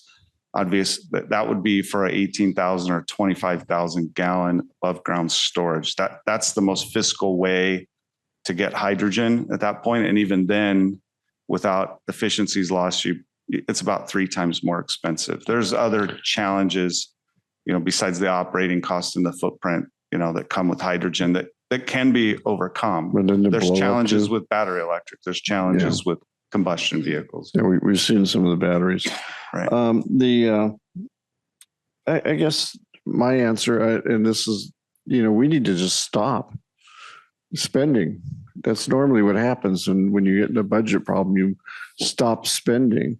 And if CARB doesn't understand, it's like, you got A or B. Which one do you want? Yeah. And the proposal would not to be stop spending. As mentioned, we're going to continue because the infrastructure is the more expensive part. It is, and also more time consuming. Not that ordering or building a hydrogen or battery electric bus is an easy overtaking, but we're not going to stop South Bay is phase which 1, we 2 should, frankly, but is go ahead. done. What we're proposing is, IAD, you approved, I believe it was last month or the month before, that construction contract that should start within the next 60 days. We'll build, in essence, the charging infrastructure for up to 30 buses. We kind of need that now to support the 13 that are coming in, gives us some flexibility, some balance. And we're still moving forward with the KMD division. So again, that'll give us the ability of some redundant infrastructure, because that's the other thing. You can't just build exactly 50 spots for 50 buses. If one goes down, you can't make service. So it's not that we're stopping the transition, but we, as you've noticed. And I guess, again, if we're not in business, what good's our electric bus? And the reality is we just gotta, if CARB starts giving us some hassle, we got to be blunt and to the point with them. Just, this is it. Have a nice day. Because, I know we're ahead of everybody else, or at least equal to everybody else. And everybody else is as broke as we are, or broker. We will not be the only one asking for an exemption by a long stretch, especially with the 50% threshold. Thank you, Director Hall. Let's go to Vice Chair Goebel. Thank you, Chair. We have 25 operating. We're getting 13 more. That's 38. I think at another meeting, you said we could, about 47% of our system could use the technology of an existing electric bus, the range of 150 miles or so. We're at 38 buses now. How many more buses till we hit that 47%? I don't have the exact number, but just from some clarity, the 25 vehicles that we have today, whether they be the 60-foot or the 40-foot buses, have on a good day, they may go a little further, but we can plan and schedule for what we call blocks. That's the assignments for the day for each vehicle of about 135 miles. Anything after that, there's other factors that come into play. They may not make it that day. So the next 13 have a pretty significant advancement in battery capacity on board the vehicle because of a redesign of the vehicle that allows more battery storage. They didn't become any more efficient. They just have more batteries, and we can still carry customers. And those we're expecting to get closer to about 175 miles. That moves the needle from about 47% of our blocks, the assignments for buses every day, nearer to closer to about 65%. So that's a drastic increase. That's a very important jump. But the 235, for instance, at 500 miles, that's a real outlier. We don't have a lot of routes like that. The technology could advance that. I'm not going to say it won't happen. It doesn't look like it. Our transition plan doesn't assume that the battery technology would get to that level. That's why we have to infuse hydrogen. And we may, if the technology continues at this pace, may have to start splitting routes or go away from the 1-to-1 replacement and have 2 operators and 2 vehicles take over for 1 vehicle. And I'm hearing CARB may consider that as they have their 25% purchase, 50% purchase. If technology isn't there, they may amend their requirements. Yeah. Either due to the range or due to the grid capacity or some other things you mentioned, correct? Correct. They are required in the regulation to go through a process annually, a comprehensive review to analyze the technology and a couple other factors to where they take on the next implementation. As we mentioned, January 1st of this coming year would be when, right now it's 40 and 35-foot buses that are included in the regulation. In January, if they proceed with the preliminary amendment or the ICT, and I say amendment because it's actually an amendment to a prior regulation, it would then include 60-foot buses and our cutaways as we purchase now. It has a lot to do with gross vehicle weight rate and the design of the vehicle. But for the most part, every vehicle that we buy today would then fall under the 50% guideline. So you would need infrastructure, and every vehicle that you purchase, whether you bought 10 or you bought 100, 50% in its totality would have to be ZEB. Let's talk about the cost, both one time and going forward. I'm hearing you say $380,000 to $400,000 more for a ZEB versus a CNG. That's the acquisition cost. Then we have the charging structure as a one-time cost. What can you tell us about the fuel energy between ZEB versus CNG? And what can you tell us about the ongoing repair and maintenance, ZEB versus CNG?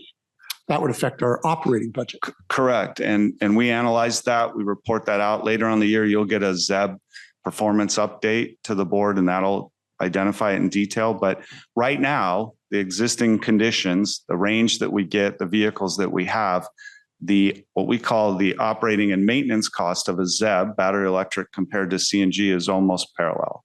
In some cases, the battery electric's actually operating slightly more affordable, but we're talking, like 10 cents a mile does add up. That does not include the total cost of ownership. That's not throwing in the infrastructure or the purchase of the vehicle. But they're operating a slight advantage over the similar CNG vehicle. If you were to go to hydrogen, as I mentioned before, you would increase your costs drastically. There may even...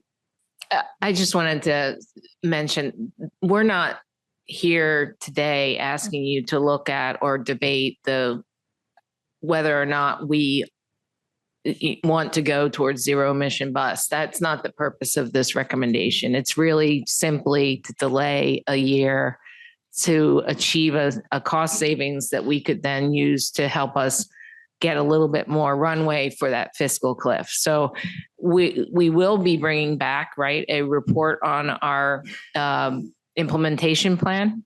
Correct. And when that plan comes forward, I think if the board wants to have that conversation, that's probably the more appropriate time to have that conversation. But today we're not, as staff, saying anything about the value of zero emission technology at all. No, but we are talking about the cost of not buying 5 ZEBs and purchasing CNGs instead. So, yeah. and the waiver for the future. So I'm not debating the technology. I'm debating the cost of the one-time cost of structure and purchase and ongoing operations. Right. We're kind of pressed up against time here. I want one final question. These zero emission buses, they weigh more than the CNGs, and they have an impact on our roads and our potholes and things like that. What's the difference in weight? It's spread out per axle, and what the regulation in all of our cities in California refers to the total axle weight of any particular vehicle. They're already on an exemption, in essence, from California to get, I think they're about 4,000 pounds per axle is their maximum limit. So, and it's usually on the rear axle. That new development I was referring to was shifting batteries to the front axle to kind of balance it out. But they're about 4,000 or 5,000 pounds more than a combustion vehicle at this point. That's also the limiting factor on why you can't get more range at this point. You can't just add more batteries. Okay, thank you, Chair. All right, thank you, Vice Chair Goebel. Let's go to Director Downey. I think you started answering it, but I just need a little more detail. You were suggesting that we are still going to continue in one of the shifts and purchases of the infrastructure for ZEB. So can you, because that seems to me, it's making me feel much better because it says if things change in a year, suddenly more money comes in, we can just go add another bus, you know, a ZEB bus. But if we don't have the infrastructure, we can't. So help me understand which infrastructure would be included when we move forward and stop adding new ZEBs. Right. So as it relates to infrastructure for battery electric buses, we have 12 plug-in chargers throughout 4 of the 5 divisions. And then we have the overhead structure. When we receive the next 13 vehicles, we'll have 38 battery electric buses and only 37 places to plug them in. So we're continuing, as I mentioned, at our IAD division just down the street, Imperial Avenue. That project is, I believe, about $21 million. It's been authorized. Construction, we did some pre-construction work earlier or late last year, underground equipment removal to prepare for this. But that facility will, when it's done, it'll probably take close to 18 months to complete it. We'll have 30 charging ports. So that gives us some redundancy from South Bay. So at that point, we would move some of the resources, the battery electric vehicles, over to IAD. It'll give us some room. We're also moving forward with our KMD division. I don't remember phase 1 exactly how many ports it is, but I want to say it's about 28 to 30. So yes, those are still funded, and in what we're asking today would not forego that. Thank you. That's the clarification I needed. Thank you. All right, thank you, Director Downey. We have a motion on the floor that I seconded. It is to adopt the staff recommendation with an amendment that the MTS would exercise the innovative clean transit off-ramp for fiscal year 2026, with MTS staff returning to the board for approval to exercise off-ramp provisions for additional years if needed. Let me go ahead and go ahead. I wasn't sure if Member Bush was offering what he did as an amendment, or if you were just saying there was a preference for delaying a month, and which. I'm offering it as amendment. You guys have to speak. And right, but is the request to delay the entire action for a month, or was it a portion? I wasn't 100% sure as to what was being offered as the amendment. Go ahead. Yes, I'm open. So I'm open to working with staff, because if there's areas that you guys can move forward and make progress on some of this, I'm open. I just at this point voting no, because I want to see some additional analysis on really, balancing out the question of EV and the purchase of CNG with, obviously our budget. And, I hear Member Hall, that the expense of it and the need to, make tough choices. And I appreciate the consideration of the weight of the buses too. That's something I didn't consider. So that's why I'd like some more time to consider that. So yeah, but I'm open to if there's components we can move forward with this, and then others we can bring back, then I'm open to that. Sharon, does it feel like parsing this out a bit, providing some information? And here's why I'm asking. Yeah, I think, we have a lot of hard work to do, and the extent to which we can do that with as many folks as possible, feeling like we have the information we need, to make the decisions that we need. The extent to which we can do that, I'd like to aim to do that. Does it feel possible to kind of do both things at once here, provide some of the information, get moving on certain aspects, or? Well, I would definitely want to know if you are fine with delaying the service changes that were the enhancements that were provided in our SB 125 package, because we'd want to get that rolling immediately, because we would need to hire up and do all that other stuff. With regard to the ZEB the purchase order that we wanted to put in, I believe that was May. We were planning to put in a. Yeah, correct. I have to work with contracts and the OEM that's our current vendor to actually solidify the final price. Yeah. The intent of putting, so And then, that's work that we would have to do. The budget cycle is that we have to get our CIP recommendations to Sandag. So that would be coming in the next month. Right. We're planning on bringing that back to our board next month for the CIP approval, and we need to get the numbers to Sandag as well to what our plan is for our budget approvals as well. And we also wanted to bring the FY25 amendment to the board next month, which would include whatever impact of service needs to be for at least for June. A small impact. But So, I mean, it really just depends. Is this board contemplating not doing the ZEB delay for the year in order for us to come back with service reductions? If that's the goal, then certainly delay another month. But if you are not interested in reducing transit services at this time at all, then I would request that you vote on the proposal on the table. Can I ask one follow-up question to that? Because I think this might be part of the information that Member Bush was seeking, and I was trying to understand this as well. Is there no way to change that, what I'm referring to as the mix of CNG and battery electric buses without impacting service? Well, then we would look at potentially some of our CIP state of good repair projects to delay them, or we would look at other things. So that is a whole nother mix that we would bring forward. What we're proposing today is what we perceive to be the least impactful to service operations and the customers.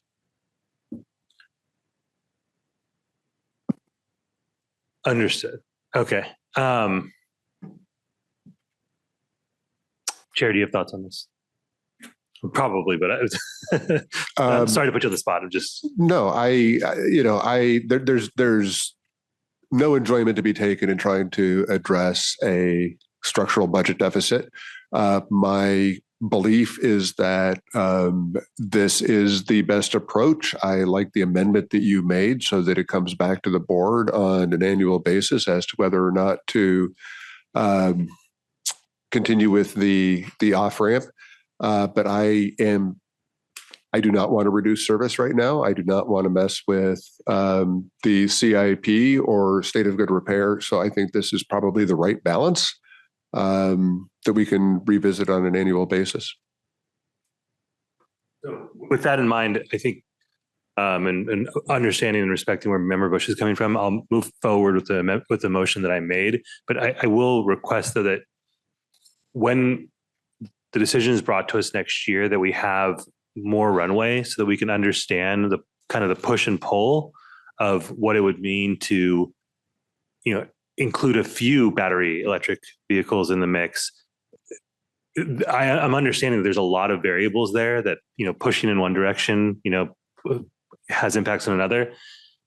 And I feel the kind of frustration with having to make a decision without all of the information. I get it. There's a ton of information. There's a million variables. We don't have the time in these meetings to digest all of them, but it would be nice to have more of them. So I see the importance of taking action. I'll move forward with the motion that I've made, but understand where you're coming from, Member Bush. Okay, we have a motion from Director Elo Rivera. I seconded the motion. Seeing no further discussion, clerk, please call the roll. Members, please make your selections on the tablet.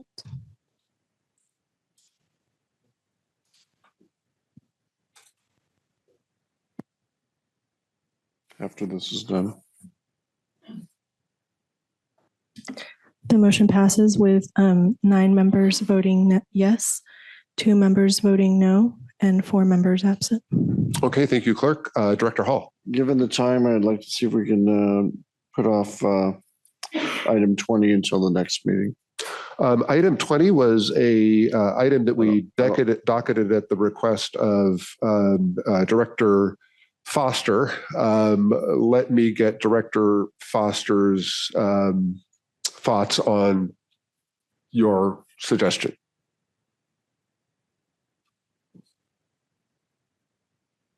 I'm sorry, can you repeat that, please? Well, given the time limit, we have closed session we have to go into. I would like to put off item 20 until next meeting. Okay, I'll go ahead and say okay, but just with the understanding that this is our second time postponing this item. We should probably and move as it it's up on the not, agenda. it may not be important to you, but it is important to me, and I think relevant to how we do business. And so I will go ahead and agree to do it in this instance, but in the future, don't even ask. So I'll leave that there. Okay. Thank you. Do we have a reasonable expectation that we will be able to accommodate this item in full at our next Board of Directors meeting? If we do put it off, I want to make sure we get to it. Pretty sure we do. Yeah. Well, and we'll prioritize it. We'll make it the first agenda item. Yeah. Okay. All right. So thank you for your gracious response, Director Foster, and we will prioritize this item at the next meeting. Okay. Thank you, Director Hall. Before we turn to our closed session item, do we have any board member or other communications? Seeing none, we have one closed session item. It is a conference with legal counsel regarding existing litigation. Clerk, do we have any public comment on the closed session agenda? We do not. Okay. With that, we will move into closed session. Thank you, everybody. All right, reporting out of closed session, agenda item number 22, closed session conference with legal counsel regarding existing litigation in the San Diego Gas and Electric versus MTS case. The board received a report and gave instructions to legal counsel. This meeting is now adjourned.